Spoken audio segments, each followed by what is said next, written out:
Hello everyone, good morning. আমাদের multidisciplinary studies ইনিশিয়েটিভের আরেকটি সেশনে আপনাদের সবাইকে আহ, আমন্ত্রণ জানাচ্ছি।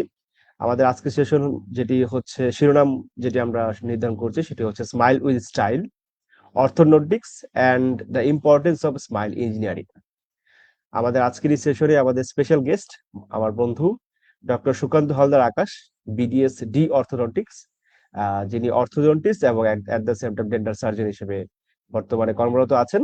আমি তাকে আমাদের আজকের এই সেশনে আমন্ত্রণ জানাচ্ছি। হ্যালো সুকান্ত। হ্যালো সাগর, কেমন আছেন?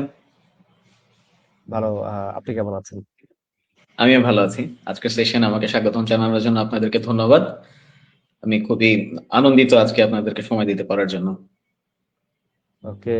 এবং আমরাও grateful to you for your time. আপনি ডক্টরদের অনেক ব্যস্ততা থাকে এবং একই সাথে আমরা যেটা দেখি যে শিডিউলটা মিলানোর একটা বিষয় থাকে, তো সেই জায়গাটাতেই আজকে আমাদের সকালবেলা সেশন। ইউজুয়ালি আমরা রাতের দিকে করি 10টা সাড়ে 10টার দিকে, কিন্তু আজকে আমরা প্রায় 12 ঘন্টা এগিয়ে নিচ্ছি জাস্ট বিকজ স্কেডিউলটা মেলানোর জন্য। এবং এত ব্যস্ততার মাঝে আমাদের কাছে আসা এবং হচ্ছে মানে আমাদের আজকে এই প্ল্যাটফর্মে সময় দেওয়ার জন্য আপনাকে ধন্যবাদ। সো শুরু করতে চাই যে আমাদের আজকের বেসিক্যালি সেশনটি হচ্ছে যে মাল্টিডিসিপ্লিনারি স্টাডিজ ইনিশিয়েটিভ, যেটা আমরা অলরেডি জানি যে বিভিন্ন ডিসিপ্লিন থেকে আমরা বিশেষজ্ঞ এবং এর সাথে যারা কাজ করছেন এই ডিসিপ্লিনে তাদেরকে আমরা এই স্টেজে বা আমাদের প্ল্যাটফর্মে ইনভাইট করে থাকি এবং তাদের সাথে আমরা বিভিন্ন আড্ডা দিই। সর্ট অফ আড্ডার ছলে আমরা সেই নলেজ শেয়ারিং প্ল্যাটফর্মের যেই পারপাসটা থাকে যে আমরা নলেজ গুলো স্প্রেডিং এবং একই সাথে ডিসিমিনেট করার চেষ্টা করছি। সো আজকে আমরা কথা বলবো বেসিক্যালি ডেন্টিস্ট্রি এবং সার্জন, যেহেতু আমাদের মাঝে একজন সার্জন আছেন, ডেন্টিস্ট্রি এবং at the same time orthodontics এই বিষয়টা নিয়ে। সো সুকান্ত, প্রথমেই জানতে চাচ্ছি যে এই যে ডেন্টিস্ট্রি বা at the same time orthodontics বিষয়টা আসলে কি, বা এগুলা আমরা এই বিষয়ে যদি আমাদের একটু জানাতেন। আচ্ছা, সো ডেন্টিস্ট্রি বিষয়টা কি, এটা আমরা সবাই জানি যে দাঁত নিয়ে যে পড়াশোনা, এটাই ডেন্টিস্ট্রি। আর অর্থোডন্টিক্স হচ্ছে ডেন্টিস্ট্রির একটা ছোট অংশ। Dentistry is a vast sector বা ভাস্ট একটা নলেজের ব্যাপার। তো আমাদের মেইন যে ডেন্টিস্ট্রি, এটা এমবিবিএস বা মেডিকেল থেকে কিছুটা আলাদা, কারণ হচ্ছে গিয়ে যে ডেন্টিস্ট্রি ইটসেলফ এতটাই বিশাল একটা জগৎ, যেটাকে আসলে এমবিবিএস এর সাথে বা বডির অন্যান্য যে ফিজিওলজি বা অ্যানাটমি বা এই জিনিসগুলোর সাথে যদি আমরা ডেন্টিস্ট্রিকে মিলাতে যাই, তাহলে একজন মানুষের পক্ষে এত কিছু অ্যাকোয়ার করা আসলে খুব ডিফিকাল্ট। তারপরও মেডিকেলেরও তো বা এমবিবিএস এরও অনেকগুলো ভাগ রয়েছে, ঠিক একইভাবে ডেন্টিস্ট্রিরও অনেকগুলো ভাগ রয়েছে। তো দেখা গেল যে যদি ডেন্টিস্ট্রিকে এমবিবিএস এর সাথে একসাথে রাখা হতো, তাহলে এত কিছু একটা মানুষের পক্ষে অ্যাকোয়ার করা সম্ভব হতো না। যে কারণে ডেন্টিস্ট্রিকে আলাদা একটা ডিভিশন করা হয়েছে এবং সেটার জন্য একটা ব্যাচেলরশিপ বা একটা ব্যাচেলর ডিগ্রির আহ একটা সিস্টেম বাংলাদেশে বা পৃথিবীর সব দেশেই প্রচলিত আছে, যেটাকে বিডিএস ডিগ্রি বা bachelor of dental surgery degree বলা হয়ে থাকে। যেটা ইতিপূর্বে 4 বছরের একটা ডিগ্রি ছিল, এখন সেটাকে 5 বছর এবং ইন্টার্নশিপ সহ 6 বছরের একটা ডিগ্রির আওতায় আনা হয়েছে। তো এই হচ্ছে গিয়ে বেসিক্যালি ডেন্টিস্ট্রি। তো ডেন্টিস্ট্রিতে এখন পর্যন্ত 16টা সাবজেক্ট আছে, যে সাবজেক্ট গুলো নিয়ে আমি কিছুক্ষণের মধ্যেই কথা বলবো। এবং বাংলাদেশে আহ এই 16টা সাবজেক্টের মধ্যে 6টা সাবজেক্টে স্পেশালিস্ট ডিগ্রির ব্যবস্থা আছে। তার মধ্যে অর্থোডন্টিক্স একটি সাবজেক্ট, যে সাবজেক্টটিতে আমি নিজে একজন পোস্ট গ্রাজুয়েশন হোল্ডার এবং অর্থ স্পেশালিস্ট। এভাবে আরো 5টি সাবজেক্টে স্পেশালিস্ট ডিগ্রির ব্যবস্থা বাংলাদেশে এবং পৃথিবীর অন্যান্য দেশে আছে। তাছাড়াও এই 6টি সাবজেক্টের মধ্যে 5টি হচ্ছে ক্লিনিক্যাল এবং একটি থিওরিটিক্যাল। এছাড়াও আরো কিছু থিওরিটিক্যাল সাবজেক্টের উপরে পোস্ট গ্রাজুয়েশন বা গ্রাজুয়েশন শেষ করার পরে উচ্চতর প্রশিক্ষণের বা উচ্চতর শিক্ষা গ্রহণ করার সুযোগ বাংলাদেশে এবং পৃথিবীর অন্যান্য দেশে রয়েছে। তো এই জিনিসগুলো নিয়ে আমি খুব সংক্ষেপে আজকে একটু কথা বলতে চাই। আর হচ্ছে অর্থোডন্টিক্স যে বিষয়টা, যে আঁকা বাঁকা দাঁতের চিকিৎসা, অনেকেই জানেন বা অনেকেই ইতোমধ্যে এই চিকিৎসা গ্রহণ করেছেন বা গ্রহণ করতে আগ্রহী। তো তাদের এই বিষয়েও কিছু ধারণা আমি আজকের সেশনে দিয়ে দিতে চাই। তো মূলত আজকের সেশনটা আমি ভাগ করেছি 2টা পর্বে। একটা পর্বে আমি কথা বলবো যে কিভাবে একজন মানুষ বা একজন শিক্ষার্থী যিনি রিসেন্টলি কলেজ থেকে পাশ করেছেন বা inter inter second year complete করেছেন, তিনি কিভাবে বিডিএস ডিগ্রির পথে যেতে পারেন এবং আলটিমেটলি একজন স্পেশালিস্ট হিসাবে, বা আমার মতো যদি কেউ অর্থোডন্টিক্স বিষয়ে আগ্রহী হয়ে থাকেন, তাহলে তিনি কিভাবে অর্থোডন্টিক্সে তার ক্যারিয়ারটি গড়তে পারেন সে বিষয়ে একটা পর্ব থাকবে। এবং দ্বিতীয় পর্বে আমরা আলোচনা করব আসলে অর্থোডন্টিক্স জিনিসটা কি এবং কেন অর্থোডন্টিক্স আসলে প্রত্যেকটা মানুষের জীবনে গুরুত্বপূর্ণ সেই বিষয়টি নিয়ে। সাগর, আহ আপনার যদি কোনো প্রশ্ন থাকে আমাকে বলতে পারেন, আদারওয়াইজ আমরা স্লাইডে চলে যেতে পারি। ওকে, নাইস। এবং হচ্ছে ওভারভিউতে যেটা বুঝতে পারছি যে আজকে আমাদের সেশনটা খুবই সিগনিফিকেন্ট একটা সেশন হতে যাচ্ছে ইন টার্মস অফ আপনি একই সাথে হচ্ছে এই ডেন্টিস্ট্রি, অর্থোডন্টিক্স এবং অ্যাট দ্য সেম টাইম হচ্ছে বর্তমানে যারা শিক্ষার্থীরা রয়েছেন তারা কিভাবে এই ডেন্টাল সার্জন বা হচ্ছে এই ডেন্টিস্ট্রিতে আসতে পারে সেটা নিয়ে আপনার একটা দিক নির্দেশনা আজকের লাইভে আমরা পাবো বা হচ্ছে আজকের ওয়েবিনারে পাচ্ছি। সো যেটা বলছিলাম যে দাঁত, আমরা জানি যে দাঁত এমন একটি বিষয় যেটা হচ্ছে ওই ছোটবেলায় থেকে আমরা একটা শুনে আসি যে দাঁত হারালে দাঁতের মর্ম বোঝা যায়। সো আমরা আমাদের না থাকলে শরীরে তাদের মর্ম বোঝা যায়, এক্স্যাক্টলি। যতগুলো আমাদের শরীরে যতগুলো অঙ্গ প্রত্যঙ্গ রয়েছে আমার মনে হয় যে সব one of the most important organs হচ্ছে আমাদের এই teeth. But but at the same time সবচেয়ে ওভারলুকড একটা অর্গানও বলা যেতে পারে, যে আমরা সহজে দাঁতের যত্ন নেওয়ার বিষয়টা নিয়ে আমরা প্রচুর পরিমাণে হচ্ছে অবহেলা করে থাকি। এর পাশাপাশি হচ্ছে কিভাবে হচ্ছে আমাদের দাঁতের সুস্থতা বজায় রাখা যায়, কারণ ইন দ্য লং রানে আমাদের এই দাঁতের সুস্থতার বিষয়টি কিন্তু সব একটা ভাইটাল রোল প্লে করে।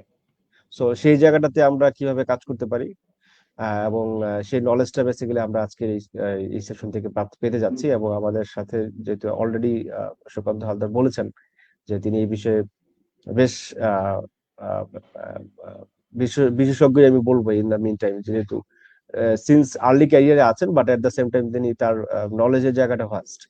সো সুকান্তকে আমি ইনভাইট করব বা হচ্ছে এই মুহূর্তে আমি তাকে বলতে চাই যে আপনার স্লাইড যে শো আছে সেটা আমাদের সাথে যদি শেয়ার করেন এবং আমাদের নলেজের শেয়ারিংটা আমাদের স্টার্ট করতে পারে। ঠিক আছে, সুকান্ত। Thank you. তাহলে আমি প্রথমে শুরু করতে যাচ্ছি যে পাথওয়েজ টু অর্থোডন্টিক্স, বা একজন শিক্ষার্থী যিনি ইন্টার্ন সেকেন্ড ইয়ার কমপ্লিট করেছেন, তিনি কিভাবে তার ডেন্টিস্ট্রি ক্যারিয়ার থেকে একজন অর্থোডন্টিস্ট হিসাবে ক্যারিয়ারে যোগদান করতে পারেন সেই বিষয়টি নিয়ে।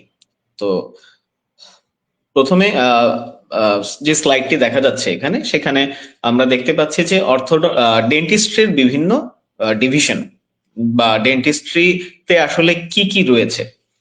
তো প্রথমে বিডিএস যে কোর্সটা, সেটা হচ্ছে একটা 5 বছরের গ্রাজুয়েশন কোর্স, এবং এখানে 16টি সাবজেক্ট 5 বছরে একজন শিক্ষার্থীকে পড়তে হবে, এবং প্রতিটি সাবজেক্টই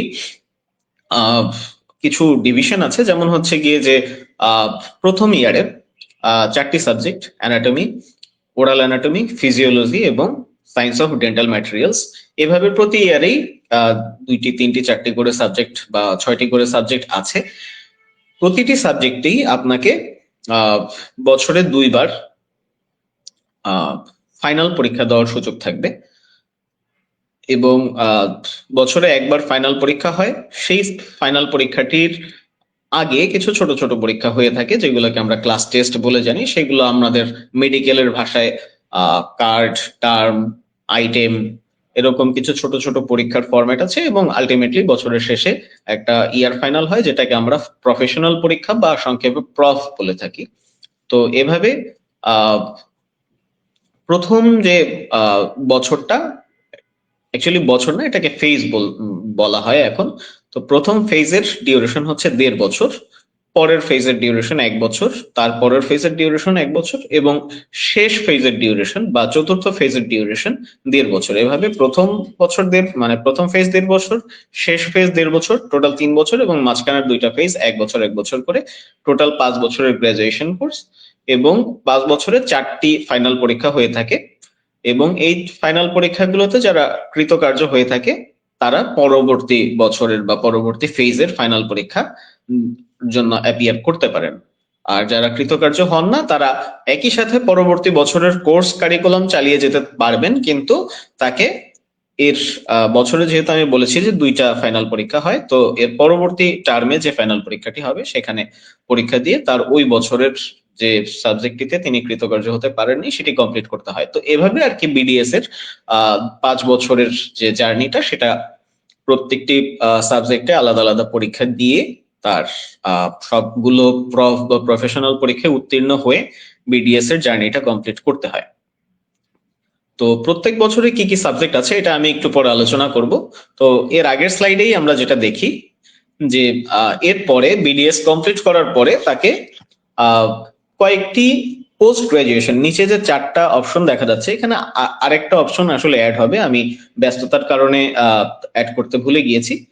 তো এখানে 5টা পোস্ট গ্রাজুয়েশন বা 6টা পোস্ট গ্রাজুয়েশনের অপশন আছে বাংলাদেশে।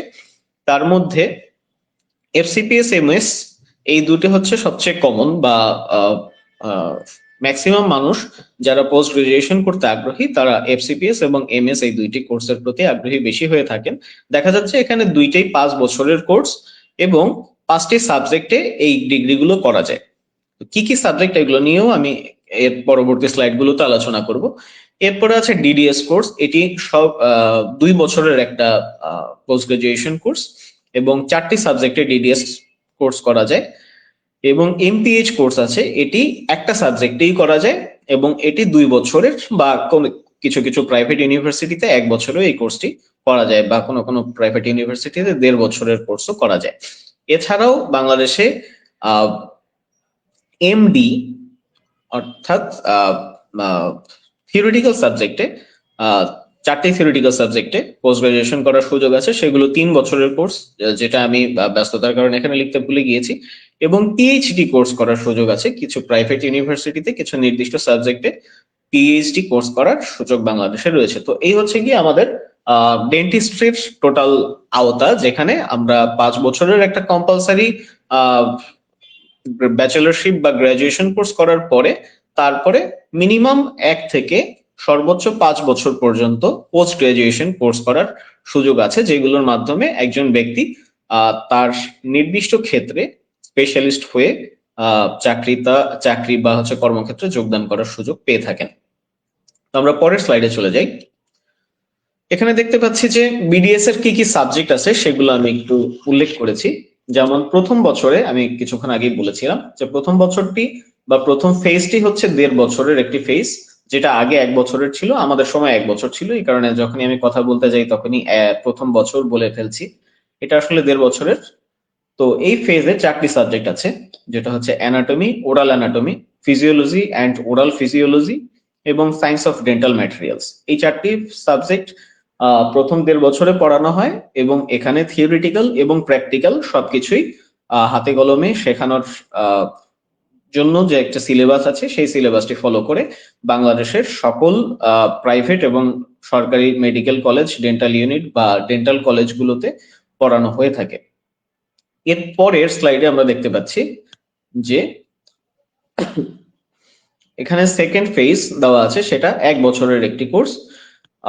1 বছরের কোর্স মানে 1 বছরের ফেজ হয় এটা। এখানে 3টি সাবজেক্ট আছে, প্যাথোলজি অ্যান্ড মাইক্রোবায়োলজি, ফার্মাকোলজি এবং ডেন্টাল ফার্মাকোলজি। তো এখানেও একইভাবে 3টে প্রফ দেওয়ার মাধ্যমে এই বছরটি কমপ্লিট হয়। এরপরে থার্ড ফেজ, যেটা হচ্ছে general medicine, general surgery and periodontology and oral pathology. এখানেও 3টি সাবজেক্টে 3টি প্রফ দেওয়ার মাধ্যমে 1 বছরের এই জার্নিটি কমপ্লিট হয়। এবং পরের স্লাইডে দেখতে পাচ্ছি যে ফোর্থ ফেজ, যেটা 1.5 বছরের কোর্স, এখানে 6টা সাবজেক্ট, তার মানে একদম শেষ বছর, শেষ ফেজ যেটা, সেখানে সর্বাধিক সাবজেক্ট একসাথে পড়ে তারপরে ফাইনাল প্রফটা দিতে হয়। তো এখানে 6টি সাবজেক্টের মধ্যে প্রথমেই দেখা যাচ্ছে অর্থোডন্টিক্স, যে বিষয়টা নিয়ে আমি আসলে আজকে কথা বলবো। তাছাড়াও prosthodontics, oral and maxillofacial surgery, endodontics, paediatric dentistry and dental public health. এই 6টি সাবজেক্টের মধ্যে শেষের যে সাবজেক্ট ডেন্টাল পাবলিক হেলথ, এটি একটি থিওরিটিক্যাল সাবজেক্ট। আর এটা বেসিক্যালি যারা রিসার্চ প্রোগ্রামে কাজ করে থাকেন বা গিয়ে লেখালেখি আর্টিকেল নিয়ে কাজ করে থাকেন, গবেষণামূলক কাজ করে থাকেন, তাদের জন্য এই সাবজেক্টটা ডেন্টাল পাবলিক হেলথ। এছাড়া বাদ বাকি 5টি সাবজেক্টই হচ্ছে ক্লিনিক্যাল সাবজেক্ট, যে সাবজেক্টগুলোতে পড়াশোনা যারা করে থাকেন তারা কোনো নির্দিষ্ট চিকিৎসার বিষয়ে বিশেষজ্ঞ হয়ে থাকেন। তো এই যে 5টি সাবজেক্টের কথা বললাম, এই 5টি সাবজেক্টই এফসিপিএস এবং এমএস এই দুইটি ডিগ্রি গ্রহণ করার সুযোগ আছে। এছাড়া লাস্টের যে সাবজেক্টটি ডেন্টাল পাবলিক হেলথ, এই সাবজেক্টটিতে এমপিএইচ এবং এমফিল এবং পিএইচডি এই 3টি ডিগ্রি গ্রহণ করার সুযোগ আছে। তাছাড়া পেডিয়াট্রিক ডেন্টিস্ট্রি বাদে বাকি যে 4টি subject orthodontics, prosthodontics, oral and maxillofacial surgery এবং এন্ডোডন্টিক্স, এই 4টি সাবজেক্টে ডিডিএস ডিগ্রি গ্রহণ করার সুযোগ আছে, যেটি 2 বছরের একটি ডিগ্রি। এবং কিছু থিওরিটিক্যাল সাবজেক্টে এমডি ডিগ্রি করার সুযোগ আছে। তো সেই সাবজেক্টগুলো আমি আসলে উল্লেখ করতে ভুলে গিয়েছি, আমি আন্তরিকভাবে দুঃখিত। তো এরপরের স্লাইডে দেখতে পাচ্ছি যে এই কোর্সগুলো শেষ হওয়ার পরে ইন্টার্নশিপ করতে হয়, সেটা হচ্ছে 1 বছরের রোটেশনাল ইন্টার্নশিপ, মানে যতগুলো ডিপার্টমেন্ট এখানে ক্লিনিক্যালি ইনভলভড সবগুলো ডিপার্টমেন্টেই। Sukanta, ji, I would like to interview এখানে একটু বিষয়টা, যেটা হচ্ছে হ্যাঁ যে এখানে যেহেতু লাস্টের স্লাইডটা যেটা মানে লেটেস্ট স্লাইড যেটা 4th ফেজ নিয়ে হ্যাঁ যখন আমরা দেখছিলাম, যেখানে হ্যাঁ অর্থোডন্টিক্স এন্ড হচ্ছে আরো কিছু সাবজেক্ট বা 6টা সাবজেক্ট নিয়ে বলা হচ্ছে, তো আমাকে একটু যদি ডিটেলসে বলতেন যে প্রতিটা সাবজেক্টে আসলে বিষয়টা কি থাকে, মানে এখানে আমি যখন এই সাবজেক্টটা পড়ছি এখানে আমি হুম কি হুম হুম শিখছি বা এখানের স্পেশালিস্টটা কি বা এখানে আমি কি আচ্ছা আচ্ছা, স্পেশাল ঠিক আছে ঠিক আছে, আমি ফিচার রয়েছে। এই বিষয়টা একটু ডিটেলসে বলছি। যে অর্থোডন্টিক্স যে সাবজেক্টটা, এই সাবজেক্টটার কাজ বা এই সাবজেক্টে আমরা মূলত ডিল করি হচ্ছে পেশেন্টের আঁকাবাঁকা দাঁত, বা হচ্ছে যাদের ফাঁকা দাঁত, উঁচু দাঁত থাকে, বা হচ্ছে যাদের চোয়াল উঁচু, চোয়াল নিচু, বা হচ্ছে মুখে কোনো ধরনের ফেসিয়াল অ্যাবনর্মালিটিস থাকে, বা যাদের ফেসের শেপ ডিফারেন্ট, এই জিনিসগুলোকে কিভাবে কারেকশন করা যায়, এই বিষয়গুলো নিয়ে যে পড়াশোনা, সেটাই হচ্ছে অর্থোডন্টিক্স অ্যান্ড ডেন্টোফেশিয়াল অর্থোপেডিক্স এর বিষয়। দ্বিতীয়ত যে সাবজেক্টটি রয়েছে প্রস্থোডন্টিক্স, সেখানে আমরা আলোচনা করে থাকি প্রস্থেসিস নিয়ে, অর্থাৎ যাদের দাঁত নেই কিংবা দাঁত কোনো কারণে ভেঙে গিয়েছে বা দাঁতকে পুনরায় আগের অবস্থায় ফিরিয়ে আনতে হবে, বা এটা শুধু প্রস্থোডন্টিক্স মানে হচ্ছে গিয়ে দাঁতের প্রস্থেসিস। কিন্তু তাছাড়াও ওরাল এন্ড ম্যাক্সিলোফেশিয়াল প্রস্থেসিস নামে আরেকটি সাবজেক্ট আছে, যেটি বিডিএস এর আওতাভুক্ত নয়, কিন্তু তবুও বিডিএস এর আহ, যারা বিডিএস বা ব্যাচেলর অফ ডেন্টাল সার্জারি থেকে গ্রাজুয়েশন করেছেন, তারা পরবর্তীতে পোস্ট গ্রাজুয়েশনে ওরাল এন্ড ম্যাক্সিলোফেশিয়াল প্রস্থেসিস নিয়ে পড়াশোনা এবং গবেষণা করে থাকেন। তো সেটি হচ্ছে অনেকে দুর্ঘটনায় বা কোনো যুদ্ধে বা যে কোনো ধরনের আহ আহ, দুর্ঘটনায় আক্রান্ত হয়ে হয়তোবা কেউ চোখ হারিয়ে ফেলেন, কেউ নাক হারিয়ে ফেলেন, কেউ কান হারিয়ে ফেলেন, কেউ মুখের একটা পাশ হারিয়ে ফেলেন, কিংবা মুখের ভিতরে তার কোনো ধরনের ডিফেক্ট থাকার কারণে ওখানে কোনো একটা গর্ত রয়েছে। তো এই জায়গাগুলো যেন আবার আগের অবস্থায় ফিরিয়ে আনা যায় প্রস্থেসিসের মাধ্যমে। স্বাভাবিকভাবে এটা তো আর আসলে একজন মানুষের স্বাভাবিক অর্গানকে ফিরিয়ে আনা ডিফিকাল্ট, বা ক্ষেত্র বিশেষে ইম্পসিবল, বা এখনো সেই ধরনের টেকনোলজি আবিষ্কার হয়নি। তো সেটা যেন ভিজিবলি মিমিক করা যায়, যে মুখের একটা পাশ যেরকম তার অন্য পাশটাও যেন সেইভাবে আর্টিফিশিয়ালি তৈরি করা যায়। তো এই বিষয়গুলো নিয়ে ডিসকাস করা হয় ওরাল এন্ড ম্যাক্সিলোফেশিয়াল প্রস্থেসিসে, যেটা প্রস্থোডন্টিক্স এরই একটি ফলো আপ ডিভিশন। এরপরে আছে ওরাল এন্ড ম্যাক্সিলোফেশিয়াল সার্জারি। তো সার্জারির বিষয়টা অনেক ভাস্ট। এখানে আসলে যাদের মুখের ক্যান্সার থাকে, বা হচ্ছে মুখে কোনো ধরনের আলসার, বা যে কোনো ধরনের ফ্র্যাকচার, বা কোনো দুর্ঘটনায় চোয়াল ভেঙে গিয়েছে, আঘাতপ্রাপ্ত হয়েছে, এই ধরনের সমস্যাগুলোকে সার্জারির মাধ্যমে আগের অবস্থায় ফিরিয়ে আনার যে চিকিৎসা, সেটাই হচ্ছে ওরাল এন্ড ম্যাক্সিলোফেশিয়াল সার্জারির অন্তর্গত। বা অনেকের তালু কাটা, ঠোঁট ফাটা, বা অনেকের হচ্ছে গিয়ে সৌন্দর্যের জন্য কোনো ধরনের সার্জারির প্রয়োজন হতে পারে। তো এই টোটাল জিনিসগুলোই ওরাল এন্ড ম্যাক্সিলোফেশিয়াল সার্জারির অন্তর্গত। এরপরে আছে endodontics and conservative dentistry. Endodontics হচ্ছে দাঁতের রুট ক্যানাল চিকিৎসা, যে বিষয়টি সেটি এন্ডোডন্টিক্স এর অন্তর্গত, এবং একটি দাঁতকে মানে দুর্ঘটনায় আক্রান্ত না হয়েও অনেক সময় দাঁতে ক্যাভিটি হয়, বা হচ্ছে আমরা বলি দাঁতে পোকায় খেয়েছে। তো দাঁতের পোকা খেয়েছে কথাটা আসলে মানে প্রচলিত টার্মে আমরা বলে থাকি, কিন্তু আসলে দাঁতে পোকা খায় না, দাঁতে ব্যাকটেরিয়ার সংক্রমণের কারণে ক্যাভিটি হয় বা দাঁত গর্ত হয়ে যায়। তো সেই দাঁতগুলোকে তার আগের অবস্থায় ফিরিয়ে আনার যে প্রক্রিয়াটা, সেই প্রক্রিয়াগুলোই ডেন্টিস্ট এন্ডোডন্টিক্স এন্ড কনজারভেটিভ ডেন্টিস্ট্রিতে আলোচনা করা হয়েছে। তারপরে আছে পেডিয়াট্রিক ডেন্টিস্ট্রি, বোঝাই যাচ্ছে পেডিয়াট্রিক্স মানে বাচ্চাদের ডেন্টিস্ট্রি। তো এখানে বাচ্চাদের দাঁতের যাবতীয় সমস্যা নিয়ে পেডিয়াট্রিক ডেন্টিস্ট্রি এই সাবজেক্টে আলোচনা করা হয়।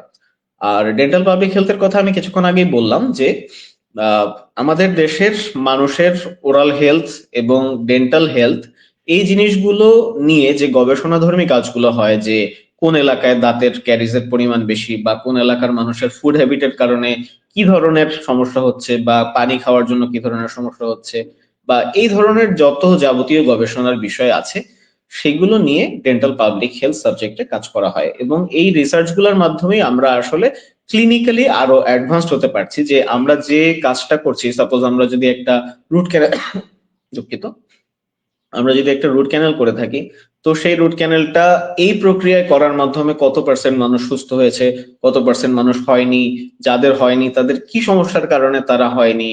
তো এই ধরনের যাবতীয় রিসার্চ যত বেশি হবে তত আমরা ক্লিনিক্যালি আরো অ্যাডভান্সড হতে পারবো, কারণ আমাদের আসলে কাজ ভিত্তিক গবেষণাটা খুবই দরকার। তো এই 6টি সাবজেক্টে আসলে ক্লিনিক্যালি এবং ক্লিনিক রিলেভেন্ট যত থিওরিটিক্যাল আলোচনা আছে সবকিছুই এই 4th ফেজে বা শেষের 1.5 বছরে আমরা কভার করা হয়ে থাকে। তো আশা করি সাগর আপনার প্রশ্নের উত্তর পেয়েছেন। এরপর আমরা চলে যাচ্ছি ইন্টার্নশিপে। তো 1 বছরের রোটেশনাল ইন্টার্নশিপ করা হয়ে থাকে 5 বছরের গ্রাজুয়েশন কোর্স শেষ করার পরে। তো এই রোটেশনাল ইন্টার্নশিপের প্রত্যেকটি ডিপার্টমেন্টে 1 থেকে 1.5 মাস করে প্লেসমেন্ট থাকে, এবং সেই 1.5 মাসে একটা মানুষ কিভাবে চিকিৎসা প্রদান করছেন বা ওই ডিপার্টমেন্টটা কিভাবে চলছে বা ওই ডিপার্টমেন্টে যে পেশেন্ট গুলো আসছে সেগুলোকে কিভাবে ডিল করতে হবে, এই জিনিসগুলোই এই ইন্টার্নশিপে মূলত শেখানো হয়। ইতোপূর্বে অন্যান্য ইনস্টিটিউশনে গিয়ে ইন্টার্নশিপের সুযোগ ছিল, কিন্তু এখন নিজস্ব যে একাডেমিক ইনস্টিটিউশন বা যে শিক্ষার্থী যে ইনস্টিটিউশন থেকে তার ব্যাচেলর ডিগ্রি কমপ্লিট করেছেন সেই ইনস্টিটিউশন থেকে ইন্টার্নশিপ করার ব্যাপারে বাধ্যতামূলক করা হয়েছে। এরপরে আসি স্পেশালিস্ট পাথওয়ে। তো স্পেশালিস্ট আমি বলেছি যে বাংলাদেশে 6টা স্পেশালিস্ট প্রোগ্রামের সুযোগ আছে। তার মধ্যে একটা হচ্ছে গিয়ে এফসিপিএস, যেটা 5 বছরের কোর্স, এমএস এটাও 5 বছরের কোর্স, ডিডিএস ইন জেনারেল, এখানে 2 ধরনের ডিডিএস ডিগ্রি করার সুযোগ আছে। একটা ডিডিএস ডিগ্রি করা যায় হচ্ছে বাংলাদেশ মেডিকেল ইউনিভার্সিটি বা যেটা প্রাক্তন বিএসএমএমইউ, সেখানে যেটা 2 বছরের ডিডিএস কোর্স। এখানে যে 5টি ক্লিনিক্যাল সাবজেক্ট আছে, 5টি ক্লিনিক্যাল সাবজেক্টেই রোটেশনালি 2 বছরের কোর্সটি সম্পন্ন করা হয়। আর আরেকটি ডিডিএস কোর্স আছে যেটি আর্ম ফোর্স মেডিকেল ইনস্টিটিউটের আন্ডারে ঢাকা সিএমএইচ হসপিটালে সম্পন্ন করা হয়। সেটি হচ্ছে ডিডিএস ইন স্পেসিফিক সাবজেক্ট। এখানে পেডিয়াট্রিক্স বাদে বাকি যে 4টি subject, orthodontics, prosthodontics, maxillofacial surgery and endodontics and conservative dentistry, এই 4টি সাবজেক্টে ডিডিএস কোর্স করা যায় ঢাকা সিএমএইচ হসপিটালে আর্ম ফোর্স মেডিকেল ইনস্টিটিউটের আন্ডারে। এছাড়া এমপিএস কোর্স এবং এমফিল কোর্সের কথা আমি একটু আগে বলেছি, যারা রিসার্চ বিষয়ে ক্যারিয়ার করতে চান তারা বিডিএস কোর্স শেষ করার পরে এমপিএইচ এবং ফলোড বাই এমফিলে জয়েন করতে পারেন, কিংবা পিএইচডি কোর্সেও জয়েন করতে পারেন। তো এই 6টি সাবজেক্ট। এছাড়াও যে বিষয়টি আমি বলতে বারবার ভুলে যাচ্ছি সেটা হচ্ছে এমডি, এখানে থিওরিটিক্যাল সাবজেক্টে 3 বছরের পোস্ট গ্রাজুয়েশন কোর্স করা যায়। তো এই কোর্সগুলো সাধারণত বাংলাদেশে বিএমইউ, বাংলাদেশ মেডিকেল ইউনিভার্সিটি, কিংবা ঢাকা ডেন্টাল কলেজ, কিংবা ঢাকা মেডিকেল কলেজ, এই জায়গাগুলোতে এই কোর্সগুলো ট্রেনিং হয়ে থাকে। এছাড়াও ইন্টারন্যাশনাল পোস্ট গ্রাজুয়েশনের একটি কথা বলা হয়েছে, যেখানে বাংলাদেশের বাইরেও বিভিন্ন সাবজেক্টে পোস্ট গ্রাজুয়েশন করা যায়। তো বাংলাদেশ থেকে অনেক শিক্ষার্থী বাইরে গিয়ে থাকেন, সেখানে বিভিন্ন ধরনের পোস্ট ডক, কিংবা হচ্ছে মাস্টার্স প্রোগ্রাম, কিংবা হচ্ছে ডিপ্লোমা প্রোগ্রাম, এই প্রোগ্রামগুলোতে তারা এনরোল হয়ে বিভিন্ন ধরনের উচ্চশিক্ষা গ্রহণ করে বাংলাদেশে আসেন এবং সার্ভিস দিয়ে থাকেন। আবার অনেকেই পোস্ট গ্রাজুয়েশন করার পরে বাইরে সেটেল হওয়ার জন্য চেষ্টা করে থাকেন। সেক্ষেত্রে আরেকটি বিষয় আছে, সেটা হচ্ছে জব অপরচুনিটিস। তো আমাদের পরের স্লাইডে জব অপরচুনিটিস নিয়ে আমি আলোচনা করেছি। এখানে 3টা জব অপরচুনিটিস বেসিক্যালি আছে। একটা হচ্ছে বিসিএস, যেটা বাংলাদেশ সরকারি কর্ম কমিশনের আন্ডারে বিসিএস বিসিএস এর মাধ্যমে, বিসিএস পরীক্ষার মাধ্যমে সরকারি চাকরির সুব্যবস্থা আছে। এখানে প্রতি বছর 40 থেকে 50 জন ডেন্টাল সার্জন বিসিএস এর মাধ্যমে নিয়োগ পেয়ে থাকেন, এবং কিছু স্পেশাল বিসিএস হয়ে থাকে যেখানে আহ, একই সাথে 2 থেকে 250 কিংবা ক্ষেত্র বিশেষে আরো বেশি ডেন্টাল সার্জন নিয়োগ নেওয়ার জন্য এই পরীক্ষাটি হয়ে থাকে। তারপরে আছে army dental corps. Army dental কোরে নির্দিষ্ট পরীক্ষার মাধ্যমে এবং নির্দিষ্ট ট্রেনিং এর মাধ্যমে শর্ট কোর্সে ডেন্টাল সার্জন আর্মি দের জন্য নিয়োগ করা হয়ে থাকে। তাদের চাকরির ক্ষেত্রগুলো শুধুমাত্র আর্মিদের সাথেই হয় এবং তারা আর্মি হিসাবেই তাদের ক্যারিয়ার শেষ করে থাকেন। তো এটিও একটি সরকারি চাকরি এবং বিসিএস একটি সরকারি চাকরি। এছাড়াও বাংলাদেশের বিভিন্ন প্রাইভেট হসপিটালে বেসরকারি চাকরির সুযোগ রয়েছে। তাছাড়া ডেন্টাল চেম্বারের মাধ্যমে একজন ব্যক্তি নিজেই স্বনির্ভর হয়ে তার প্র্যাকটিস নিজের ক্ষেত্রে করতে পারেন বা নিজের চেম্বারে করতে পারেন। এবং এছাড়াও মাইগ্রেশনের সুযোগ রয়েছে পৃথিবীর বিভিন্ন দেশে। স্কিল মাইগ্রেশনের মাধ্যমে একজন ব্যক্তি তার বিডিএস কোর্স শেষ হওয়ার পরেই, পোস্ট গ্রাজুয়েশন থাকলে ভালো, পোস্ট গ্রাজুয়েশন না থাকলেও কোনো অসুবিধা নেই, একটি নির্দিষ্ট দেশে লাইসেন্স পরীক্ষায় উত্তীর্ণ হওয়ার মাধ্যমে এবং সেই যে দেশে যাচ্ছেন সেই দেশের নির্দিষ্ট রিকোয়ারমেন্ট জানার মাধ্যমে একটি দেশে মাইগ্রেশন করতে পারেন। তো এই ছিল মোটামুটি ডেন্টিস্ট্রি নিয়ে কথা, যে কিভাবে একজন ব্যক্তি ইন্টার সেকেন্ড ইয়ার বা হচ্ছে গিয়ে ইন্টারমিডিয়েট পরীক্ষার পরে তার ডেন্টিস্ট্রির আগ্রহ যদি থাকে তাহলে তিনি কিভাবে ডেন্টিস্ট্রিতে জয়েন করতে পারেন এবং কিভাবে তার ক্যারিয়ারে অগ্রসর হতে পারেন সেই বিষয়গুলো নিয়ে আমি সংক্ষেপে কিছু ধারণা দেওয়ার চেষ্টা করেছি।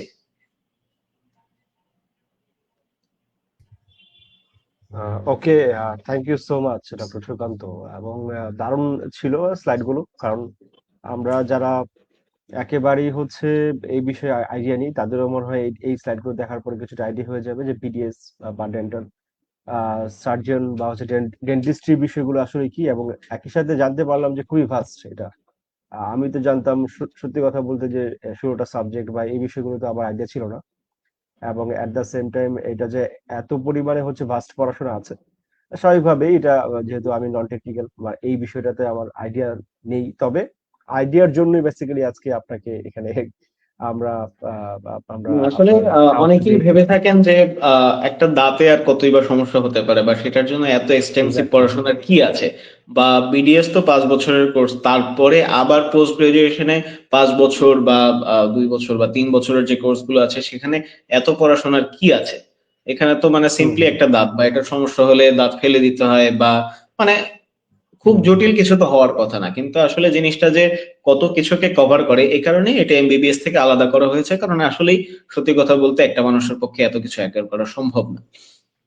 তো যে কারণে এক্স্যাক্টলি। এই এবং ডেন্টিস্ট্রিতে যাদের আলাদাভাবে আগ্রহ আছে, আগে তো আসলে এমবিবিএস এবং বিডিএস পরীক্ষা একসাথেই হতো, ভর্তি পরীক্ষা। হুম তো হুম এখন যাদের আগ্রহ আছে তাদের জন্য বিডিএস এর পরীক্ষাটা আলাদা করে নেওয়া হচ্ছে, যাতে করে মানে আগে যেটা ধারণা করা হতো যে যারা এমবিবিএস এ চান্স পাচ্ছে না বা যাদের মার্ক একটু কম তারা ডেন্টালে যাবে, কিন্তু এখন আসলে এই জিনিসটার মানে প্রয়োজনীয়তা এবং গুরুত্ব উপলব্ধি করেই এই পরীক্ষাটাকে আলাদা করা হয়েছে, যাতে মানুষ যারা এমবিবিএস করতে চায় না, যারা শুধুমাত্র ডেন্টিস্ট্রি নিয়ে পড়াশোনা করতে চায়, তারাই যেন এখানে পরীক্ষা দিয়ে আসতে পারে এবং এই সাবজেক্টেও যেন ভালো স্টুডেন্ট আসার সুযোগ তৈরি হয়, এই জন্য এই পরীক্ষাটাকে আলাদা করা হয়েছে। তো এই বিষয়টিকে আমি সাধুবাদ জানাই, এবং এটা আসলেই যুগোপযোগী একটি সিদ্ধান্ত বলে আমি মনে করি।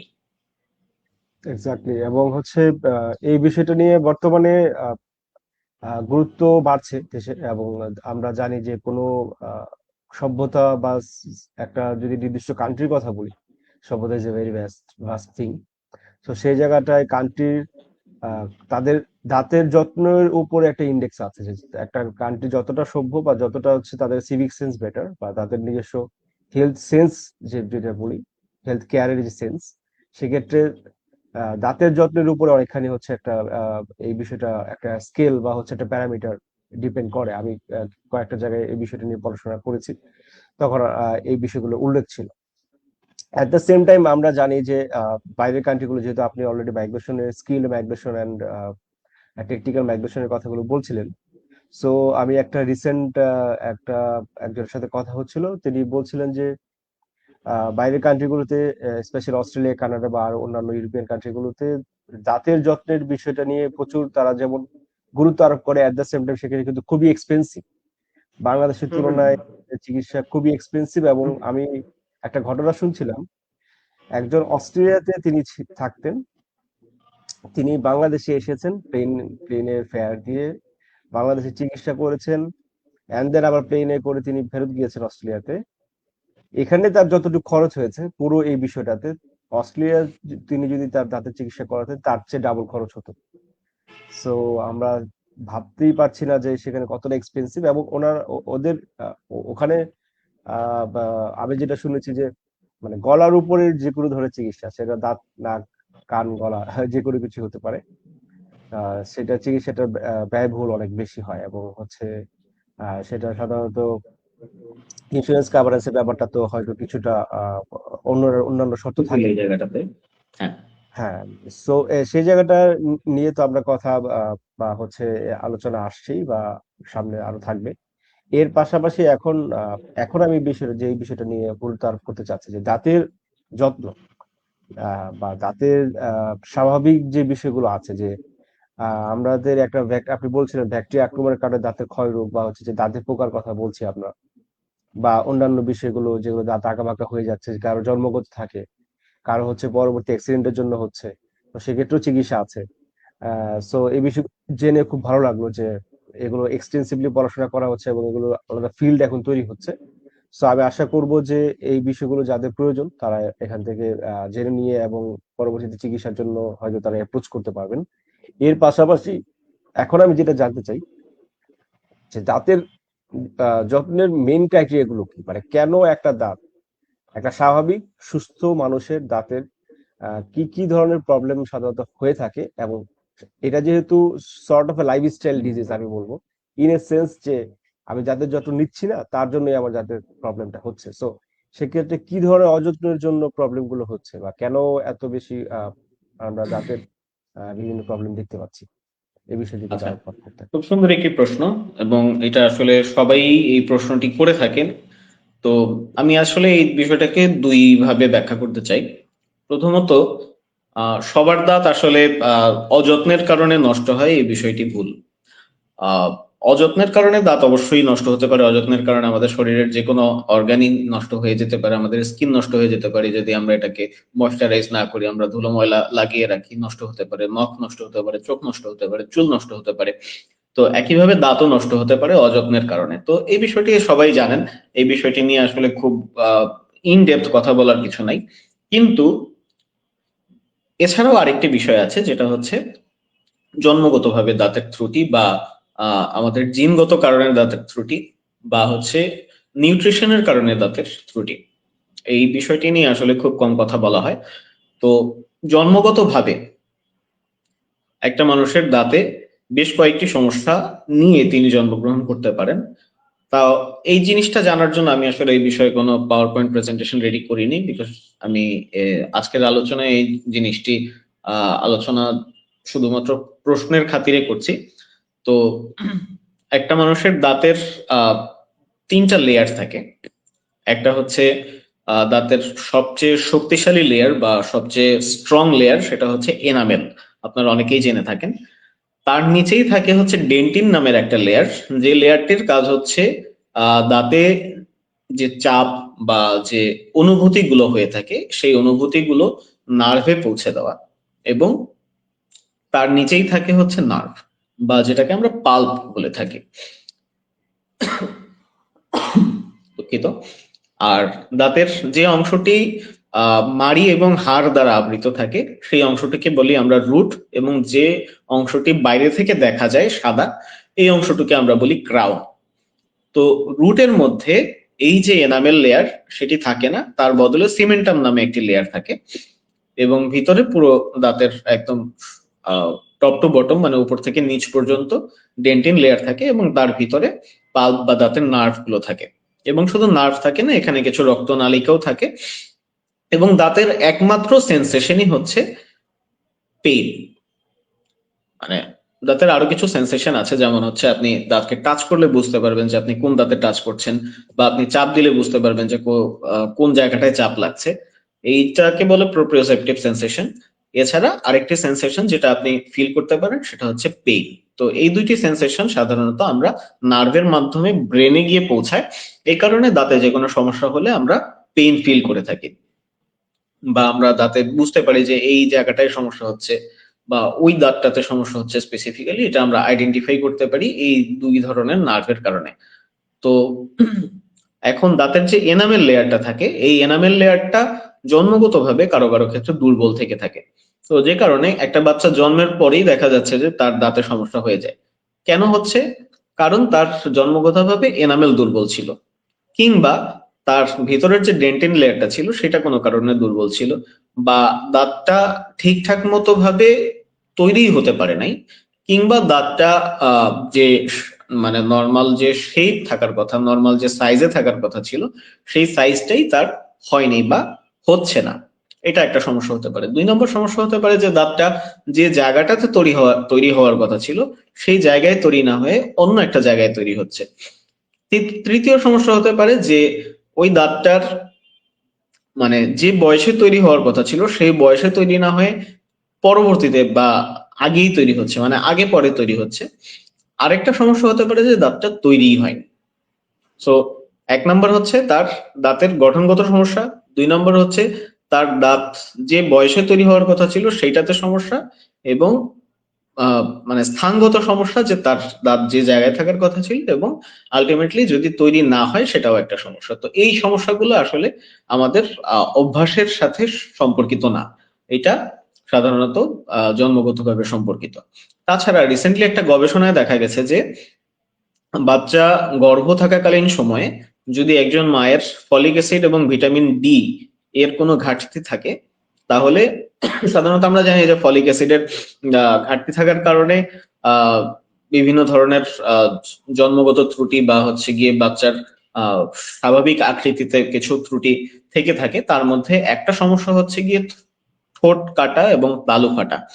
তো যারা ফলিক অ্যাসিড ডেফিসিয়েন্সিতে ভুগে থাকেন, যেসব মা তার বাচ্চা গর্ভ অবস্থায় কিংবা গর্ভকালীন সময়ে তিনি ফলিক অ্যাসিড ওষুধ বা ফলিক অ্যাসিড যেসব খাবারে আছে সেগুলো গ্রহণ করেননি, তাদের বাচ্চার তালু ফাটা এবং ঠোঁট কাটা সমস্যা নিয়ে জন্মানোর সম্ভাবনা অনেক বেশি থাকে। এছাড়া যাদের ভিটামিন ডি এর ঘাটতি থাকে তাদের একই সাথে ক্যালসিয়ামেরও ঘাটতি থাকে, এবং সেই সব বাচ্চা জন্মের সময় তার দাঁতের এনামেলের দুর্বলতা নিয়ে জন্মগ্রহণ করে এবং লাইফ টাইম এই সমস্যাটা নিয়ে সাফার করে থাকে, এবং এদের দাঁতে খুব দ্রুত ক্ষয় হওয়ার সম্ভাবনা বেশি থাকে। এই কারণে অনেকে বলেন যে আমি তো দাঁত রেগুলার 2 বেলা মাজি, ঠিক মতো মাউথওয়াশ করি, দাঁত সবসময় পরিষ্কার রাখি, মেসওয়াক করি, কিন্তু তারপর আমার দাঁতে এই সমস্যাটা কেন হয়? এই সমস্যাটা হওয়ার ওয়ান অফ দা কজ হচ্ছে এটা সম্ভবত তার জন্মগত সমস্যা, কিংবা তার শরীরে বা তার মায়ের শরীর থেকে তিনি পর্যাপ্ত পরিমাণ ভিটামিন ডি এবং ক্যালসিয়াম গ্রহণ করতে পারেননি। এগুলো হচ্ছে গিয়ে তার জন্মগত বা তার নিজের আওতার বাইরে যে সমস্যাগুলো থাকতে পারে। এছাড়া আরেকটা সমস্যা থাকতে পারে, সেটা হচ্ছে তার অভ্যাসের কারণে, বা তিনি ঠিক মতো দাঁত ব্রাশ করেননি, কিংবা হচ্ছে গিয়ে প্রচুর পরিমাণ মিষ্টি জাতীয় খাবার খেয়েছেন। এখানে আমি একটি তথ্য পরিষ্কার করে দিয়ে রাখি, সেটা হচ্ছে যে দাঁত আসলে সব ধরনের খাবারের কারণে ক্যাভিটি হয় না, দাঁত শুধুমাত্র শর্করা জাতীয় খাবারের কারণে ক্যাভিটি হয়। তো আমরা যদি ভাত বা রুটি বা চিনি বা মিষ্টি জাতীয় খাবার বা যে খাবারই কার্বোহাইড্রেটের আওতায় পড়ে সেই খাবারগুলো রাত্রেবেলায় বা দিনের যে কোনো সময় খেয়ে আহ তারপরে সেগুলোকে দাঁতের ভেতর থেকে পরিষ্কার ঠিকমতো না করতে পারি, তাহলেই সেই খাবারগুলোতে ব্যাকটেরিয়া সংক্রমণ হয়। সাধারণত প্রোটিন বা ফ্যাট জাতীয় খাবারে ব্যাকটেরিয়ার সংক্রমণ খুব একটা হয় না। তো যখনই কার্বোহাইড্রেট জাতীয় খাবারে ব্যাকটেরিয়ার সংক্রমণ হয়, তখনই এই ব্যাকটেরিয়া যে অ্যাসিডটা তৈরি করে, প্রত্যেকটা ব্যাকটেরিয়ার একটা অ্যাসিড তৈরি করার ক্যাপাসিটি থাকে। তো যে অ্যাসিডটা তৈরি করে সেই অ্যাসিডের কারণেই দাঁতের এনামেল সারফেসটা ক্ষয় হয়ে যায়, এবং যেটাকে আমরা ক্যাভিটি বলে থাকি, বা গ্রাম বাংলায় এটাকে বলে পোকায় খেয়েছে দাঁত। তো এই ক্যাভিটিটা শুধুমাত্র শর্করা জাতীয় খাবার দাঁতের ফাঁকে বা দাঁতের যে কোনো সারফেসে লেগে থেকে সেখানে যদি ব্যাকটেরিয়া সংক্রমণ হয় এবং তার ফলে যদি ব্যাকটেরিয়া অ্যাসিড প্রোডাকশন করে, তাহলেই দাঁতে এই সমস্যাগুলো হয়ে থাকে। তো আলটিমেটলি দাঁত পরিষ্কার রাখার মাধ্যমে আমরা ম্যাক্সিমাম সমস্যা প্রিভেন্ট করতে পারি, কিন্তু যে সমস্যাগুলো জন্মগত সেগুলোকে আমাদের প্রিভেনশন করার কোনো সুযোগ থাকে না। আরেকটা বিষয় যেটা আমি আজকের আলোচনায় ফার্স্ট আলোচনা করব, সেটা হচ্ছে দাঁত আঁকা বাঁকা হওয়া। সেইটা আমাদের হাতে কিছুটা থেকে থাকে, কিছুটা জন্ম জন্মের কারণে হতে পারে, বা হচ্ছে গিয়ে জেনেটিক কারণে হতে পারে, যে তার পরিবারের অন্য কারো দাঁতের যে প্যাটার্ন, শিশুটিও সেই একই প্যাটার্ন জন্মসূত্রে লাভ করে থাকে। এই কারণেও দাঁত আঁকা বাঁকা বা ফাঁকা বা হচ্ছে উঁচু নিচু হতে পারে। কিংবা কিছু দাঁত হচ্ছে যদি আমরা অপরিণত বয়সে, যেমন একটা বাচ্চার দাঁত পড়ার কথা ছিল 8 বছর বয়সে, আমরা ওই দাঁতটা ফেলে দিলাম 5 বছর বয়সে বা 4 বছর বয়সে, তাহলে এই যে 4 বছর বা 3 বছর আগে আমরা দাঁতটা ফেলে দিলাম, যে কারণেও পরবর্তীতে যে দাঁতটা উঠবে সেটা আঁকা বাঁকা হতে পারে। কিংবা যেটা 8 বছর বয়সে পড়ার কথা ছিল সেটা বাচ্চা ভয় পায় কিংবা গার্ডিয়ান সচেতন না, এই কারণে 8 বছরের জায়গায় আমি 10 বছর বা 11 বছর বা আরো দেরি করে ফেললাম, কিংবা অনেকে দাঁত ফেলেনও না, সেক্ষেত্রেও আঁকা বাঁকা দাঁত হয়ে থাকে। তো এই বিষয়গুলো নিয়ে আমি একটু পরেই বিস্তারিত আলোচনা করব। তো আশা করি সাগর আপনি আপনার প্রশ্নের উত্তর পেয়েছেন।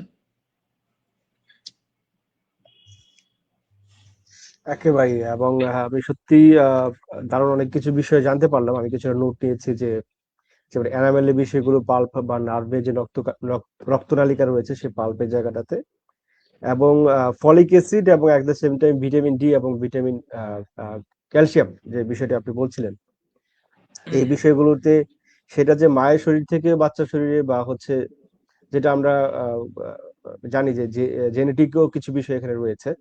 At the same time cavity, এটা একেবারে নতুন আমার জন্য, যে শর্করা জাতীয় খাদ্যের বা খাবার কি মূলত শর্করা জাতীয় খাবারের জন্য যে ব্যাকটেরিয়া গুলো আমাদের দাঁতে তৈরি হচ্ছে, আমি যতটুকু বুঝতে পেরেছি সেই ব্যাকটেরিয়া গুলো যেই